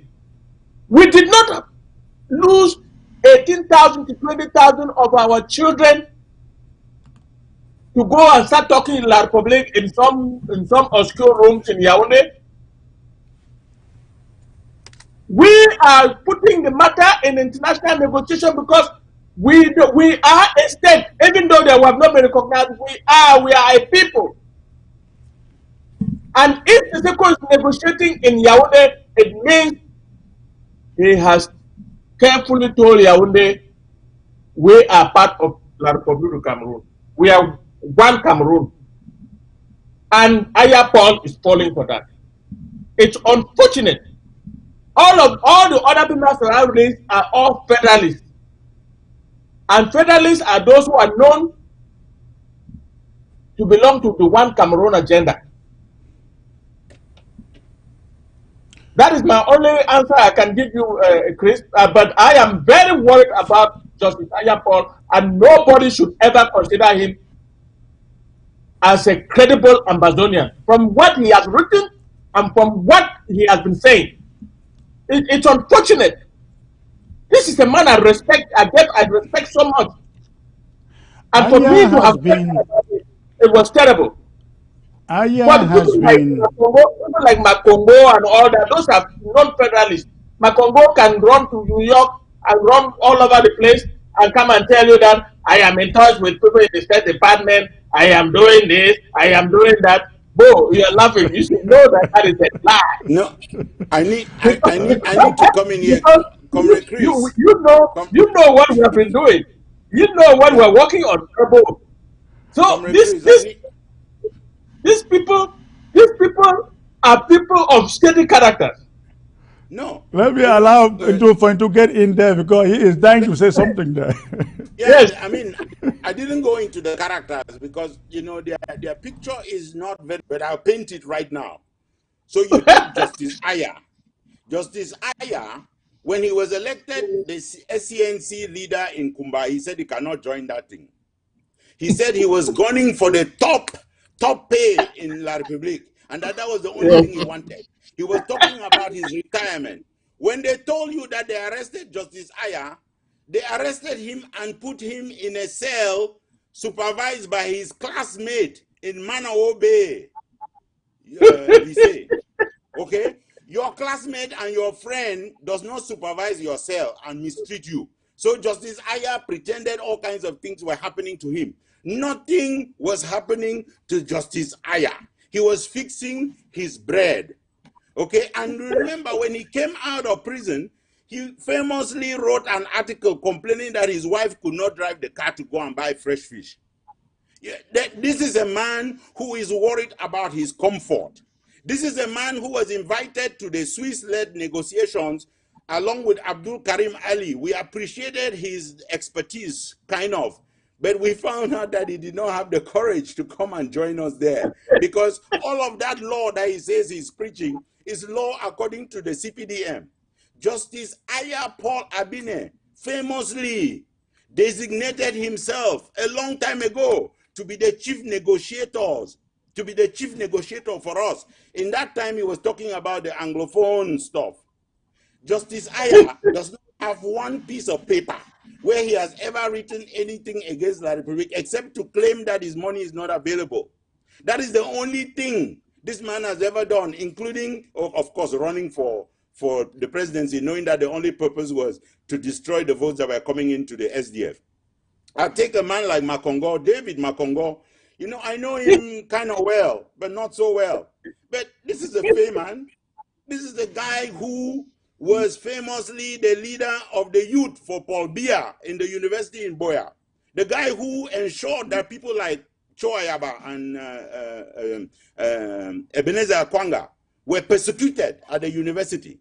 This is a guy who famously told me that we could connect in Ghana and get the Ghanaian government. We could work together. I went there believing we were going to work together to get the Ghanaian government to give us a passport of convenience so that Ambazonians whose passport runs out, they can use a Ghanaian passport in transit until we get our country. And this guy vamoosed. He did not show up. He has never come to any conclave. If you want to see him, okay, you will see him in one of those very colorful suits, you know, sitting and preaching some stuff. He will peddle some pictures. One time he sent a big message saying he had contacted a top official in the Indian army and that he was going to provide us with guns. This is a fame man, and the people of Ambazonia should completely walk away from him. Now, I've got my brother, John Baakuru, of course. He's a journalist, he says so. Let me believe him. When he went to journalism school, I was already gone. It's not for lack of respect that I'm saying it. The only thing is that I know that if you were a journalist and you were committed to this cause, you would commit it to paper. Our people would have read you. Our people would have heard you on radio and on TV, condemning this regime and fighting for our people. I don't have any recollection of John Baakuru doing such a thing. But I have big recollection of John Baakuru taking stuff hostage and trying to make sure that the Swiss-led process does not work. He's still doing it even now. And he's ganged up with people who are seen in pictures signing surrender letters in prison, like Nebafontaine. Nothing can come from these people. We need to focus on what our people are doing. And for my brother, my junior brother, Joayaba, whom I love very much, and whom I know is a great fighter for this cause, but I know that he's also making some political calculations. And one of that political calculation was that since Seseko is in prison, I can inherit his people. And that has not worked. The real thing here, Choayaba, is that you belong with the real fighters in this revolution, and you will take your place by collaborating. Come on the table, join your brothers, let's fight together. Stop doing this thing where you are dancing them by a dance. It doesn't work. No, he cannot. No, he cannot. This thing together. No, he cannot. That is a man who is known to have killed most of our fighters. He doesn't belong. I have a responsibility to make the appeal. And he has you have done your job. You have done your job. You have done your job. Sir Chris, I would like to point out also. Okay. I would like to point out also some people on that list. Like, not every fighter on ground zero is fighting for the revolution. You see, like a famous terrorist like Ekeko who used to fight Indian. At one time, we thought that Ekeko was fighting for this revolution, but the guy was calculating, and the guy was amassing wealth, extorting cash from people, extorting money, sleeping with multiple women. I have report of all these things. And it came to a point where when he started being confronted, he switched camp and started working with the AMF.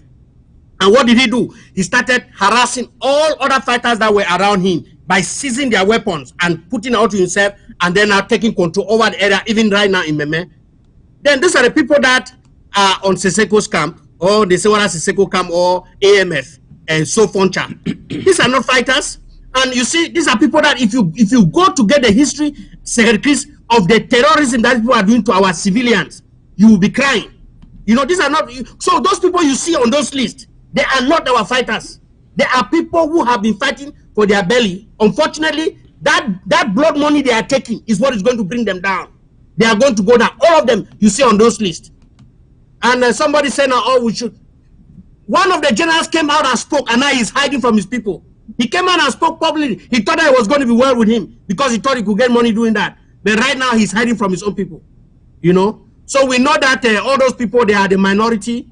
And I know that you are always going to get people like this in any revolution. You are always going to get a minority that believe in the enemy, or that want to serve their stomach, or that want to serve their own self. They are not serving the people. But I tell our restoration fighters on Ground Zero, the genuine ARFs, that please, as you stay focused, the Lord is with you. As you stay focused, like Comrade Bo has said, we will honor you. I keep telling you this every day. That's why I said we should document all these fighters. We should know who they are, their next of kin, because we will have to honor these people. A monument will be built for them in our capital, and every city in Ambazonia, we shall respect them because they are the ones putting their lives on the line for our freedom. And so we must honor them. We must not honor them now, like Comrade Bo has said. But when that time comes and Ambazonia is free, just like I, as a veteran of the United States Army, I am enjoying a lot in this country. That's how they will enjoy in Ambazonia when we finally get our country. They should know this, and they should not be rushing to go and sell their freedom, to go and sell their future, to sell their destiny for a couple of hundreds of francs. They should not do that. Bishop John, you should know that we're in a committee that we are going to immatriculate every fighter of ours on the ground. Right. We're going to immatriculate them. Yes, Bishop John, that's a very important point that Barrister John is bringing up there. I have heard, of course, for the matriculation of all the fighters on the ground, because when they leave, you know who has left because you have the data. Are you trying to do something like that? Yeah, Sir Chris, the Department of Self-Defense and Security has started doing something like that, and we are going on through that now. But you will see that we have some people who feel threatened by that, because there are some people who have been lying and exaggerating. So they are very afraid that we are going to know who is who was on the ground. So they have been trying to resist this, but it's to no avail. It's not working. So, but it is for the good. They think that they are doing good. They are not doing good to these fighters. They are doing good to themselves, or they are trying to cover up. But for the good of the restoration fighters, I want to tell you that respect what the interim government is doing, because it is very, very important that we know who you are. Because if we don't know who you are going to miss out. Nobody, we are not down there to document. So we need you to know who you are, where you are, so that when that time comes, we will not pass you. You will get what you deserve, what you have worked for, what you have sacrificed for. Even if you don't get it, it will go to your children or it will go to your family. So please, make sure you are following your local government, you are following your county, make sure you are in the system and they know who you are. When we ask you for something, just give it because it is for your own good and for your future and that of your family. I think the idea of matriculation data is very, very important, because we cannot just sit here and assume we have fighters and we don't really know who is fighting for us. The leaders who are resisting the idea, does it mean they don't know their fighters or they don't have fighters? I said, Chris, there are some certain things that I don't want to discuss here, but there are few reasons why they do that. But most of those reasons are of personal interest. Yes, they are of personal interest, not of legitimate concern or love for the fight. Some people say the information will be compromised. The enemy. Who tell you that La Republic don't know that we have fighters? La Republic know these boys, know where they are. But you are they are saying that such information, when they give it, is going to compromise the security of the fighters. By the way, you are not sending the data to La Republic. It's for internal use. No, not to La Republic. We are going to create a database, a private and well-secured database for all our fighters with their immatriculation numbers. So that when the time comes, we know who died fighting for us. Exactly. Let me tell you something, gentlemen. Sorry to interrupt you. You see, Sir Chris, I was very amazed. When I left the United States Army, I'm a disabled veteran right now. Do you know that I went and applied for my disability, and those people had to dig records about me, right up to when I was fighting in Iraq. They have all that. You cannot lie on those papers. They will bring those records and justify your claims. Oh, it's amazing. We want to do the same thing to our boys. We want to do the same thing for these restoration fighters who are putting their lives on the line. Secretary, do you know that there are benefits that my children enjoyed? My wife enjoyed because she was a veteran's wife. I know you guys. You got a lot of privileges out there. I'm telling you, a lot of benefits, Secretary Chris. We want to give that same thing to our boys, and we need them to line up for justice, for what is right and let them hang on to what belongs to them. It is the freedom of Ambazonia. It will make them great. All right, all right. Thank you. I'd like us to address ground zero now in Tumfon because, again, as I said in my monologue, if this thing fails, ground zero suffers the most. All of us seated here, we are here in the diaspora. We're really not going to lose anything if this war does not lead to an independent Ambazonia. What message would you like ground zero? What message would you like ground zero to get from what is being built up in Yaoundé between this coalition and La République du Cameroon?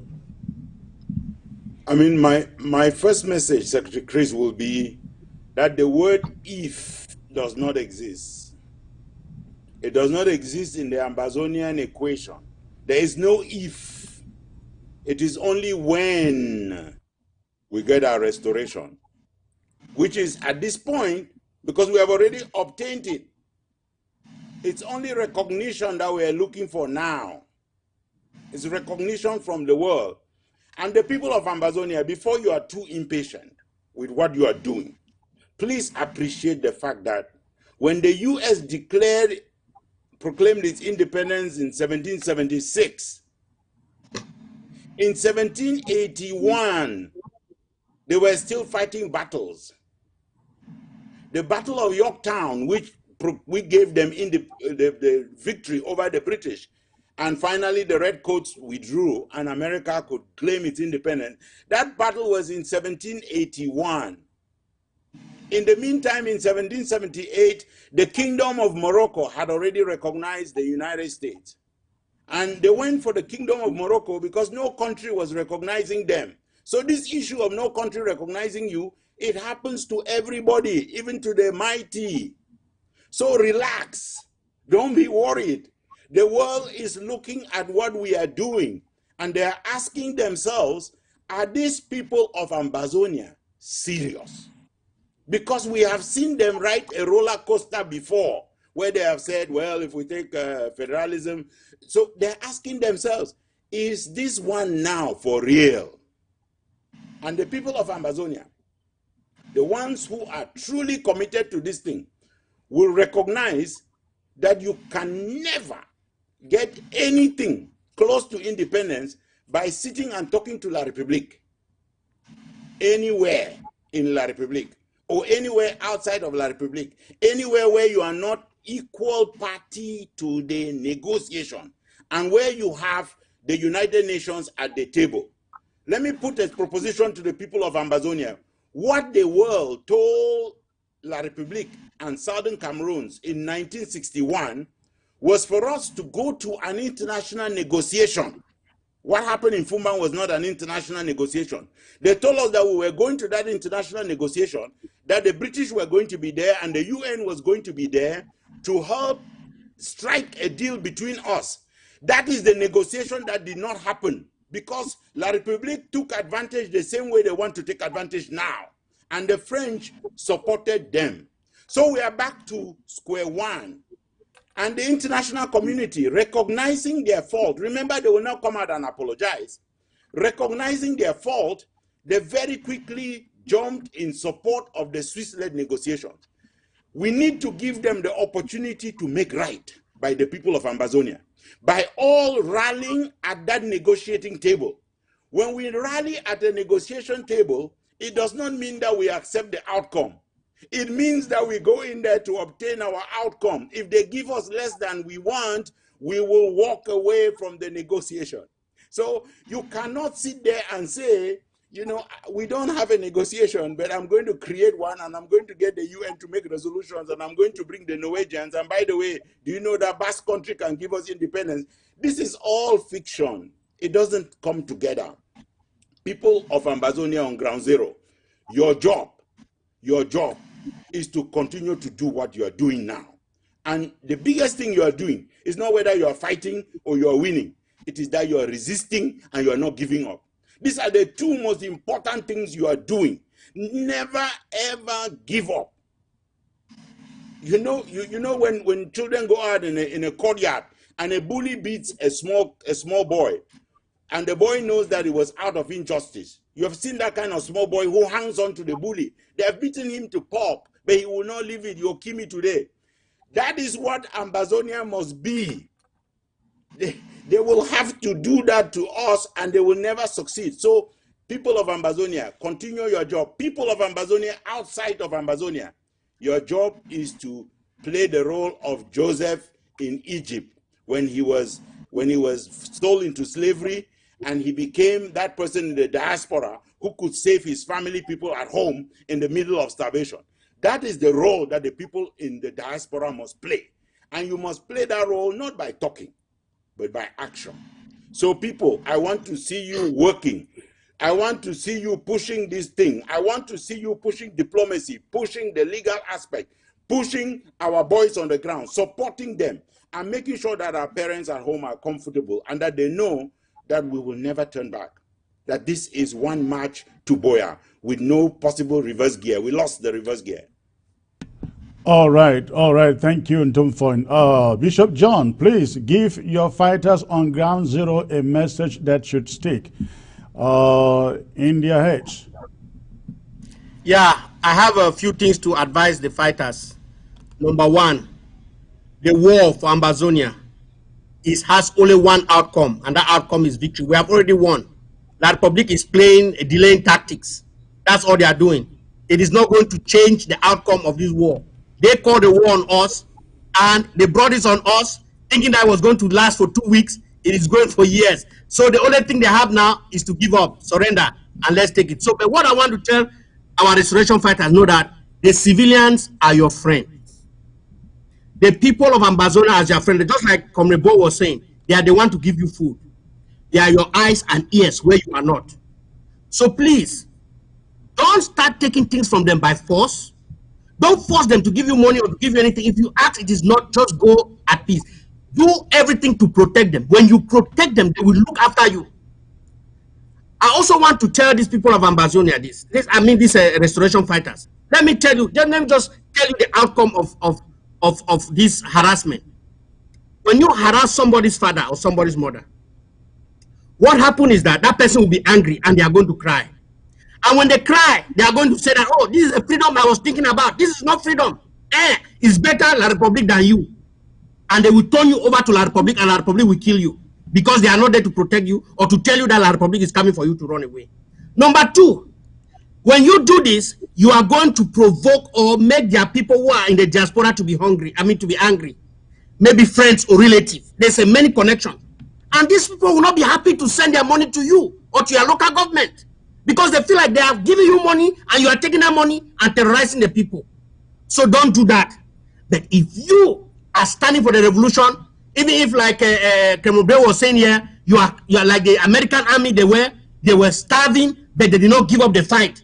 I am telling you that the Ambazonia people will rise up for you. I've seen communities where the people have risen in support of the restoration fighters, making sure they have food, making sure they have. In fact, we have a lot of restoration fighters on the ground that have been supported by their community because of the way they are taking care of their community.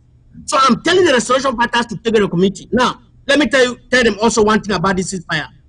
This ceasefire is a means to cut short your life. The ceasefire has nothing.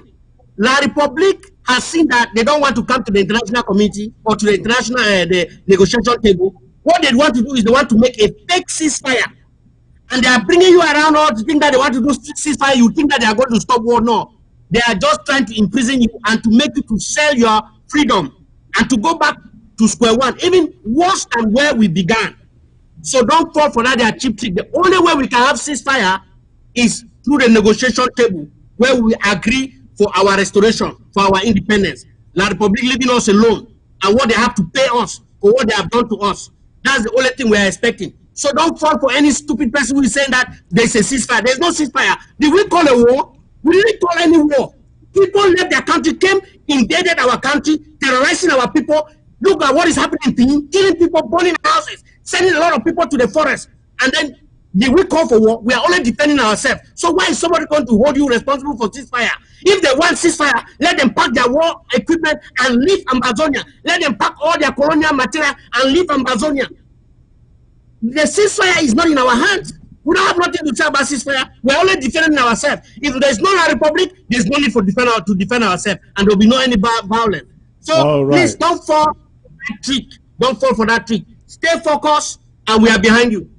Thank you. Thank you. I would like Barrister John to please pass a message to Ground Zero, about all these ploys that we see originating from Kondenge, from Yaoundé. We even see them passing petitions in prison in Yaoundé, all the way up to Boya for prisoners to sign endorsing what they are about to do. What message would you send to Ground Zero?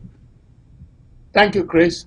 My brothers and sisters, my children, all still in Ground Zero and fighting for this revolution. The population of the Federal Republic of Ambazonia on the ground, please listen to me. I'm one of you. I am saying that we are towards the end of this war. You have sacrifice both the lives of our children, the lives of our women, the lives of the unborn children, the lives of little children in Gabon and other places. Why should we settle for less now? So my advice is that stay away from our brothers who are in prison. If you see any document signed by anybody in prison, that document was signed under duress, and it doesn't represent Ambazonia. Seseko right now is been captured and is under chain, both hands and feet. All he can do is to negotiate for those chains and for those chains to be taken off, but he cannot negotiate your future right now. Because, as I said before, he's compromised. I mean, be compromised not by his own but by his own willingness, but he's a prisoner under the enemy. My brothers and sisters, my children, my daughters, and the boys, please continue to fight, because we have gotten to the end of this fight. Like Bishop John says, there will be no negotiation of ceasefire coming from us, because we are not a state party yet. The international community is calling on La Republique to sign on to the ceasefire. And the way we understand is that even if they sign up, they have to still come to Geneva and negotiate the terms of that ceasefire with us. And we'll make sure that the United Nations sends protective interposition forces or the peacekeeping forces to protect our people on the ground. You people on the ground.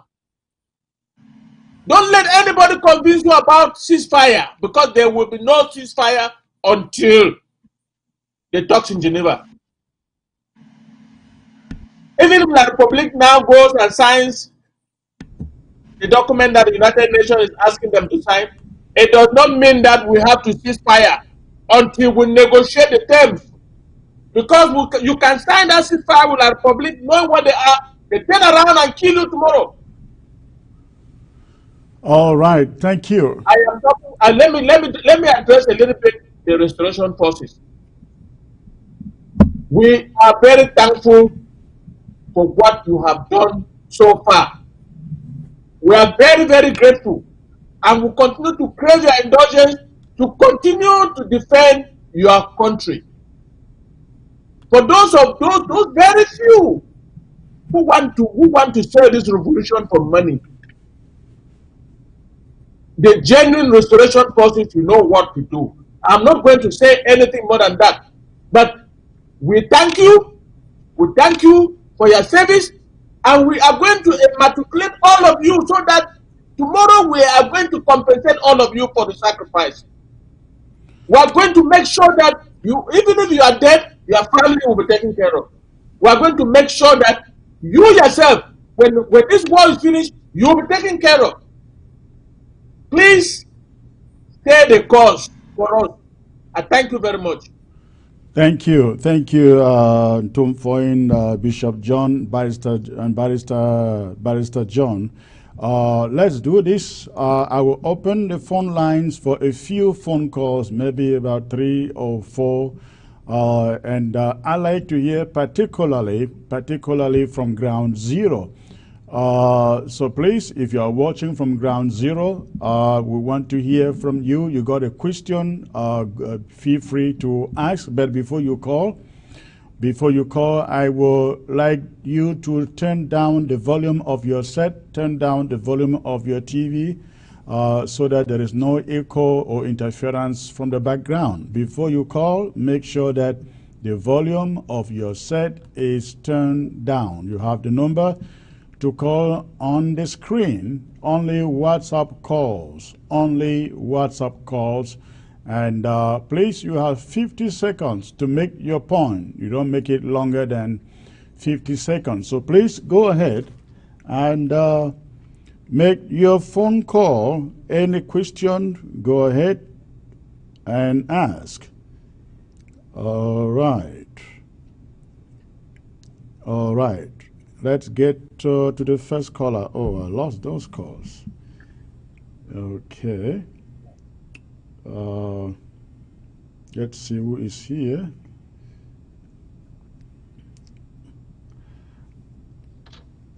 Hello, Mr. UN, sir.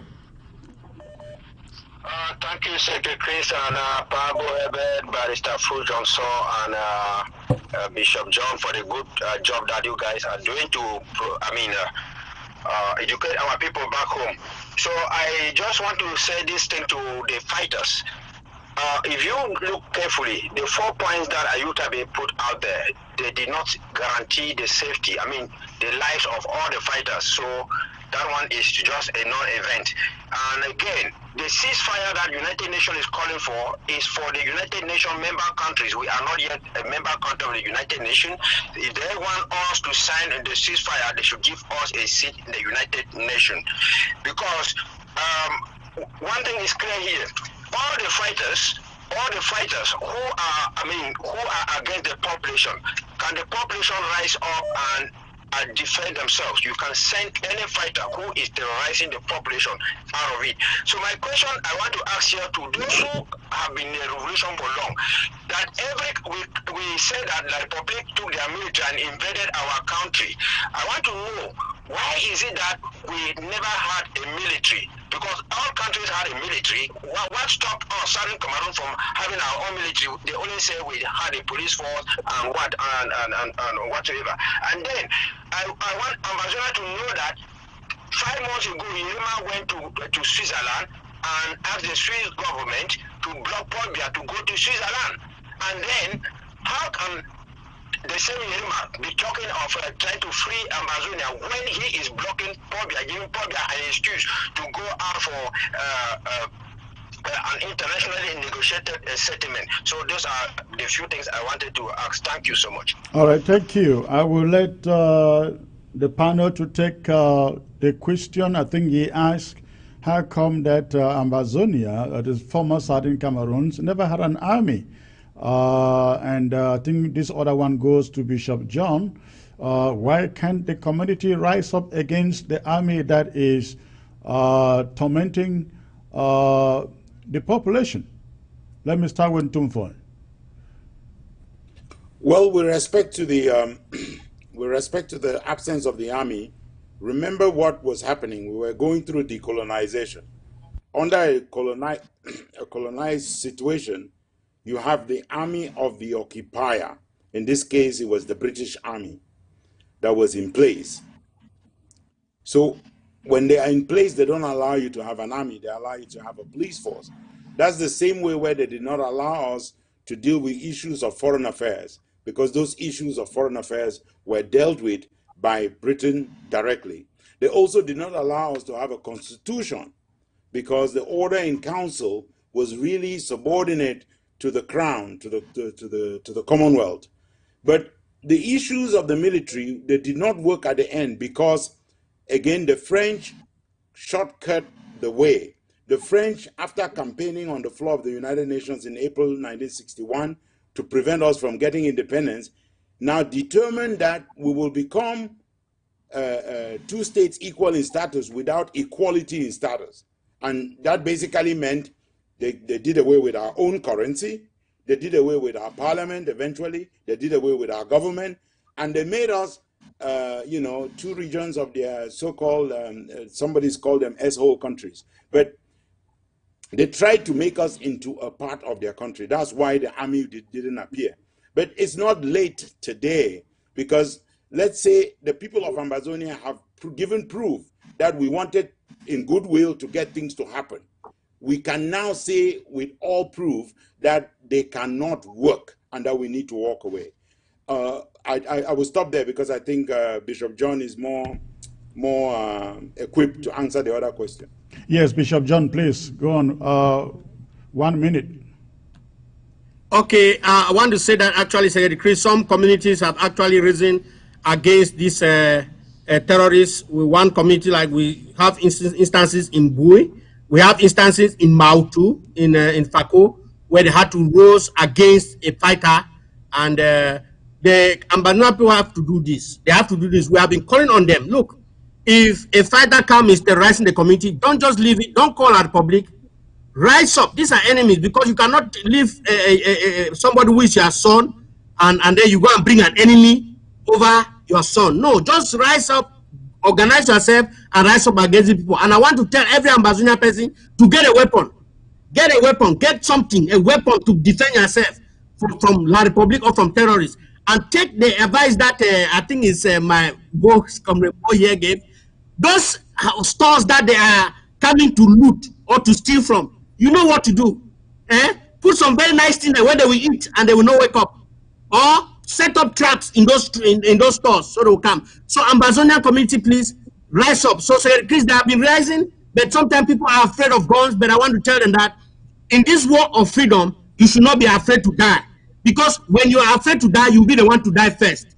That's what I can say. So we need the Ambazonia people to rise up and join force with the restoration fighters and fight any crime, any criminal, any terrorist, even a republic that are coming into the quarters. All right, thank you. Let me get to the first caller who is calling in from Sweden. Hello, sir. Yes. I've been watching what you are doing. You are doing a great job. Thank you. But the only thing, my own comment is just that I discovered that there are certain words, there are certain things that you use. Comrade Chris, you said, if we fail, we cannot fail. Okay. We cannot fail. That's just all I wanted to contribute. Thank you. Thank you for that optimism. Thank you. I appreciate that. Let me get to the next caller here. This is ground zero. Cannot connect. Cannot connect. Poor connection.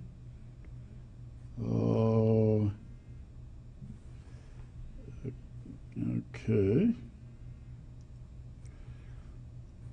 Hello, sir. Hello. Hello.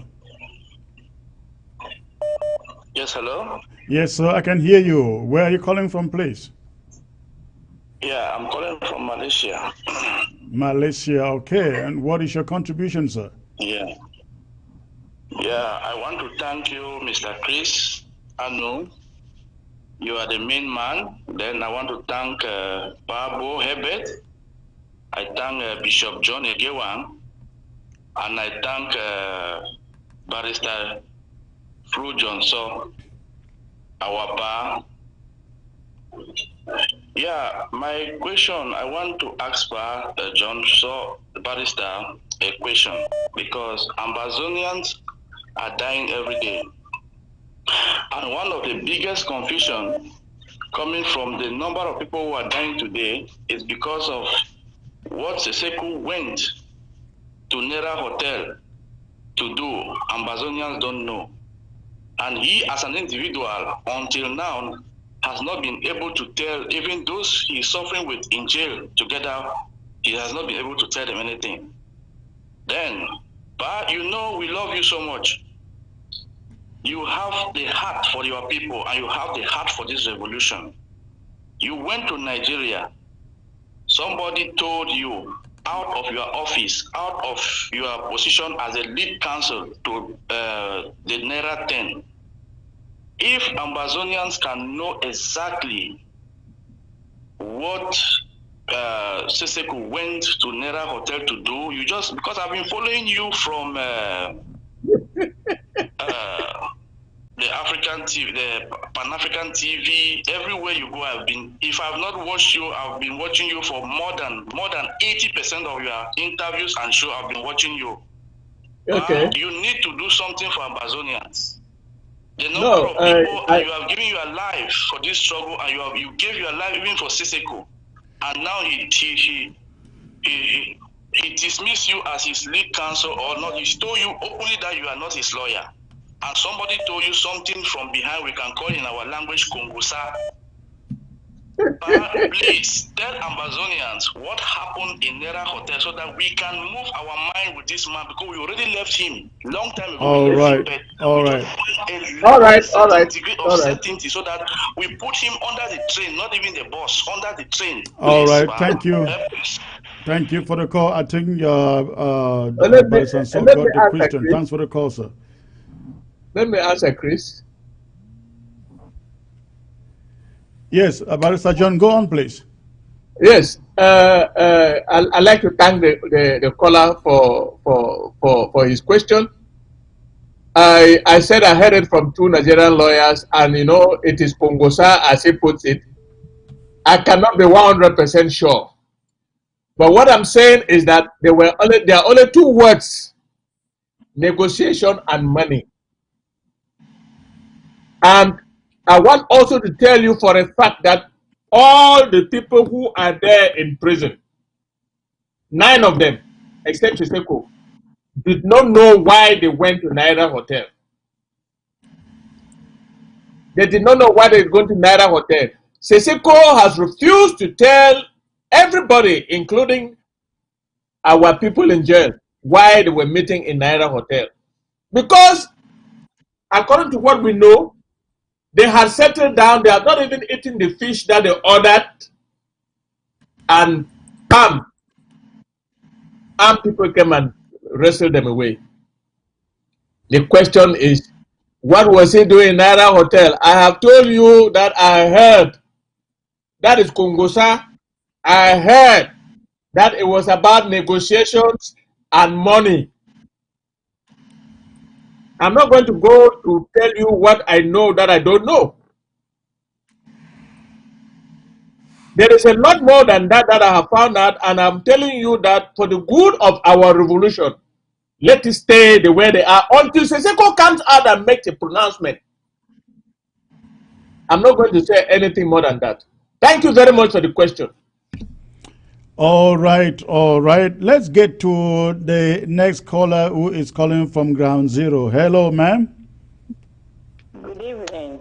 Good evening, ma'am. May I know where you are calling from on Ground Zero? No, I'm calling from Germany, but I'm using a Ground Zero number. Oh, you're calling from Germany with a Ground Zero number. Okay, thank you. What is your contribution, ma'am? Yes, first I want to thank everybody on the line. Then my second point is that Abogbala and the rest who are joining Seseko. Abogbala was the first person who rose up for this revolution when the lawyers and teachers began the issue. But I cannot understand whether he has conscience about the people who have died in Ground Zero, that is joining Seseko, who is in the prison. And from what I know, behind bars, you cannot rule the country. You have to leave the people who are free to help you to come out from behind bars.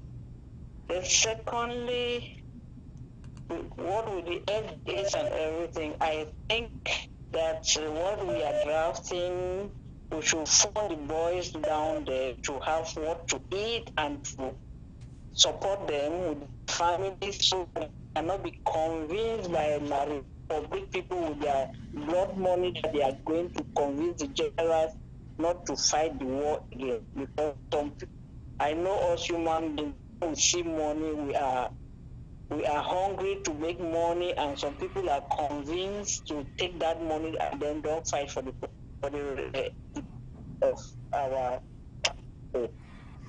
So I would try to advise, my own advice is that what we are drafting, we should try to support those boys down there and also tell those boys that they are fighting for their own country. If the country is independent tomorrow, all of them will profit and they will live a free life, freedom of speech and everything that they will profit. All Thanks right. for the All right. Thank you. Thank you. I hope they can hear you and the people that matter hear you. Thanks for the call. All right, ladies and gentlemen, there is somebody who is calling from ground zero that he is a general. I really like to take his call. Let me see, I can take that call before we call it a day.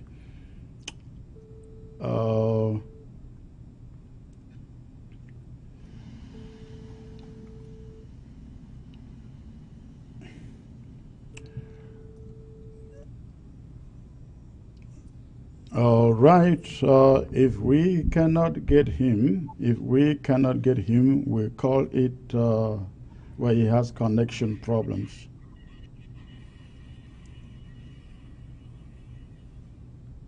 He has connection problems. Let's take this other last caller. Hello, sir.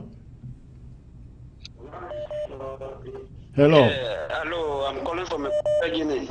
You are calling from Equatorial Guinea. Yeah, we are really would enjoy ABC here in Equatorial Guinea so much. So we encourage Funa for the good work people are doing. Okay. Thank you. Thank you. Do you have any other question? Yes, I just want to encourage you people for what people are doing. In fact, we are so hungry to go back home to enjoy our new country. All right.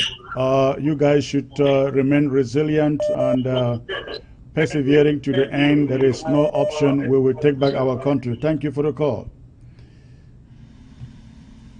All right. Hello, sir. Hello. Hello. Hello, sir. Good evening. May I know where you're calling from, please? I'm calling from Maryland, Mr. Dick Fro. Okay, and what is your contribution, sir, or question? This is my first time of calling. I'm the son of the soil of Apakwa Bamenda. Okay. I want to first appreciate my namesake, Barrister Fro. Okay. I want to also appreciate Mr. Bo Herbert. Okay. And I also want to appreciate our other guests. Yes. And you in particular, Mr. Chris Ano.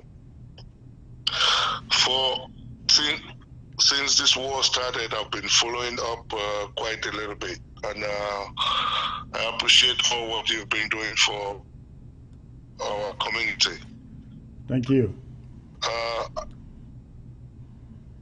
My question tonight is, and my concern is, I think we were making a lot of much about nothing about certain issues. I believe Mr. Siseko is incarcerated, and he's under duress and other so many whatever he's going through. We created an interim government, and that's the government that I believe majority of us are following, respecting, and contributing all our efforts to. I don't think we should be worried much about what is going on with someone who is incarcerated.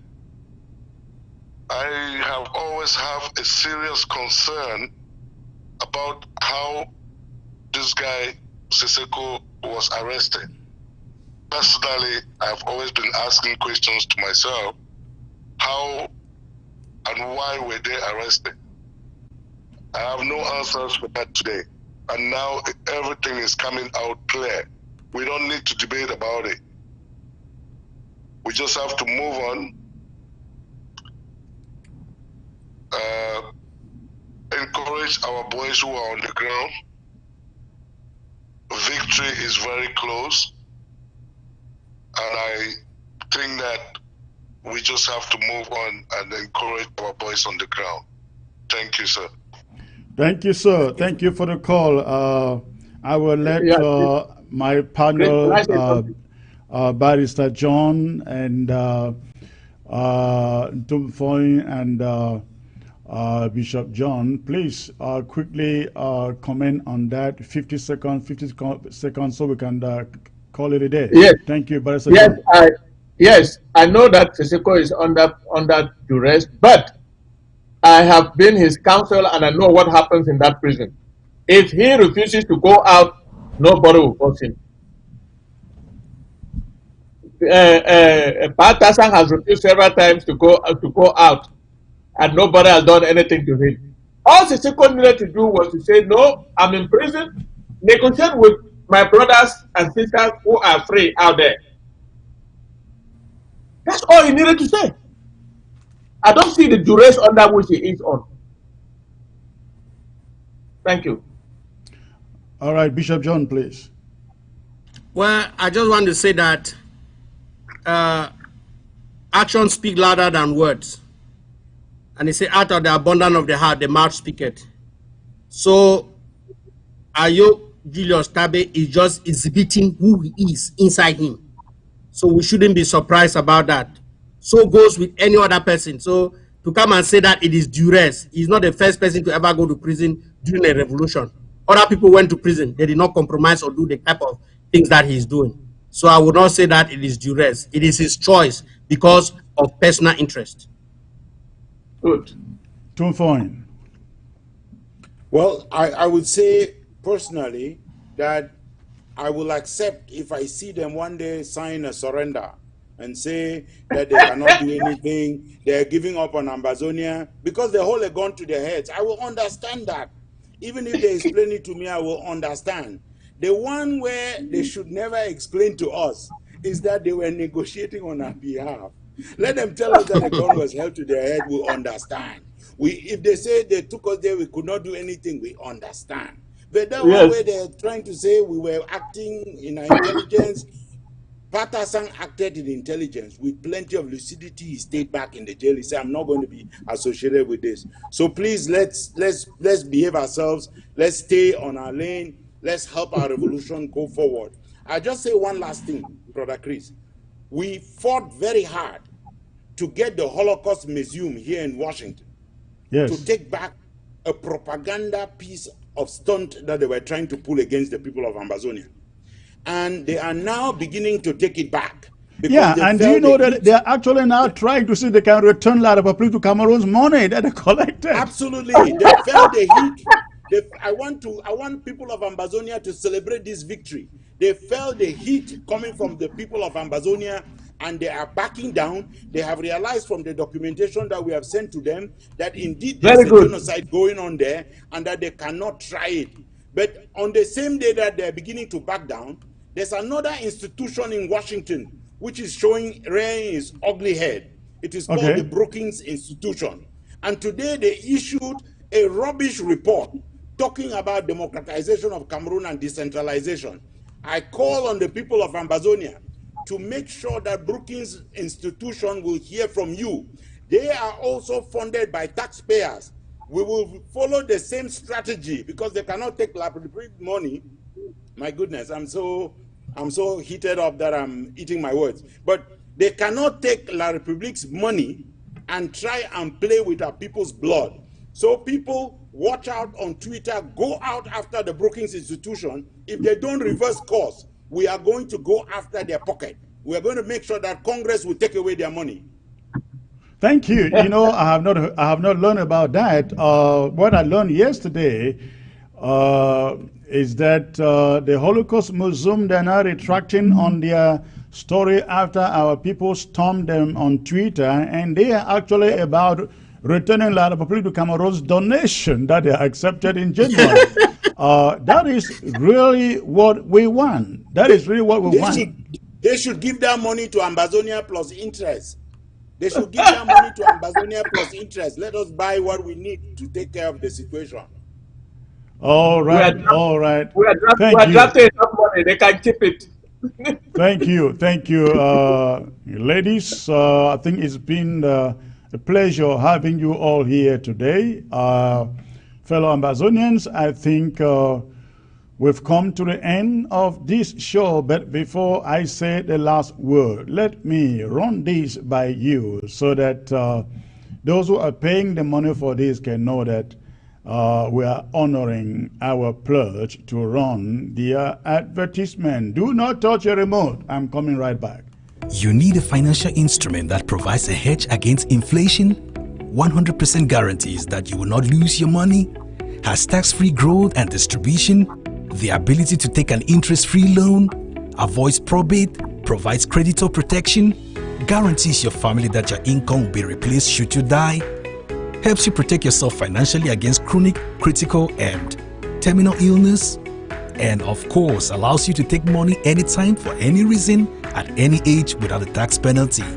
You need only as little as $50 to invest per month. Contact Irene Fombo.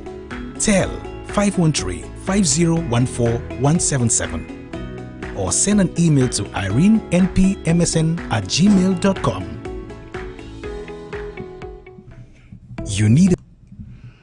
Thanks for staying put, ladies and gentlemen. Again, we have come to the end of today's broadcast, but ABC runs 24/7 on satellite. So if you are in Africa, the show just continues. The show just continues. For those of you who were not able to watch this on Ground Zero particularly, we are going to do a rebroadcast so that you can watch it, listen to it, take action. The message we brought to you today, especially those of you on Ground Zero, is this is the time to stand up. We cannot fight with our lives and have over 12,000 of our people killed for a few people, a few greedy, power-hungry people go and sell us to La République du Cameroon, as happened in the days of Foncha, Mona, and Joa. We must not let this happen at this moment. God has been so gracious to rewind the clock, to give us the opportunity to take back what our forefathers gave to La République du Cameroon. We cannot let this go. Ground Zero must remain resilient. Our restoration forces should refuse to be bought by anybody buying them for a scheme to take us over to La République du Cameroon.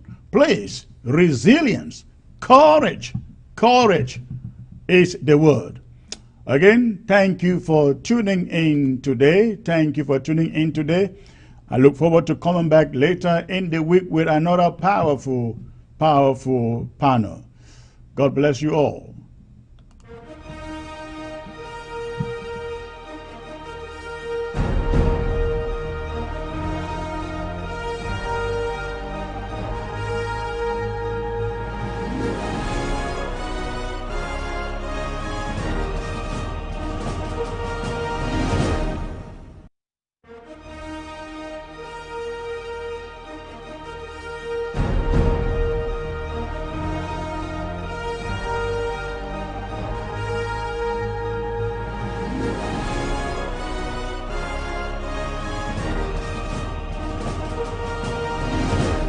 You need a financial instrument that provides a hedge against inflation, 100% guarantees that you will not lose your money, has tax-free growth and distribution, the ability to take an interest-free loan, avoids probate, provides creditor protection, guarantees your family that your income will be replaced should you die, helps you protect yourself financially against chronic, critical, and terminal illness, and of course allows you to take money anytime for any reason at any age without a tax penalty.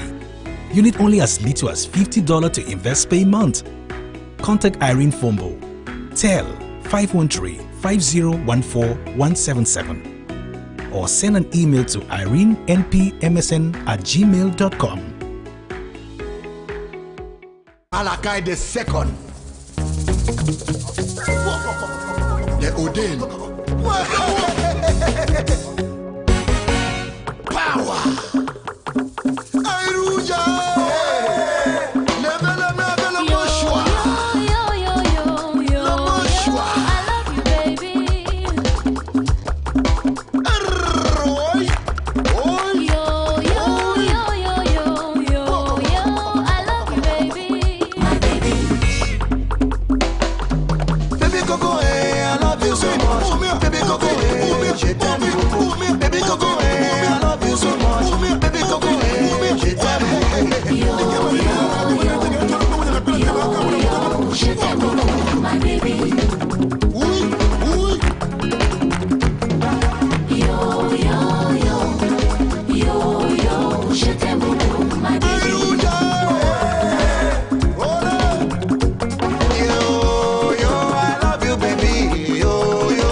my baby. Yo, I love you, baby.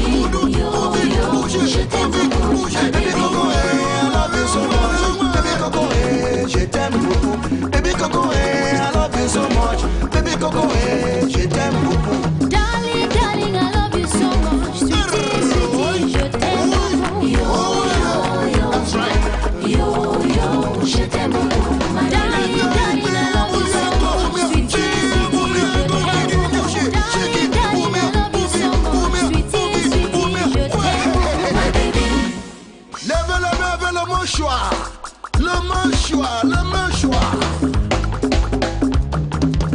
America, Europe, Asia, Africa. Le mouchoir, le mouchoir. I love you so much. Baby Coco, je t'aime beaucoup. I love you so much. Baby Coco, je t'aime beaucoup. Yo,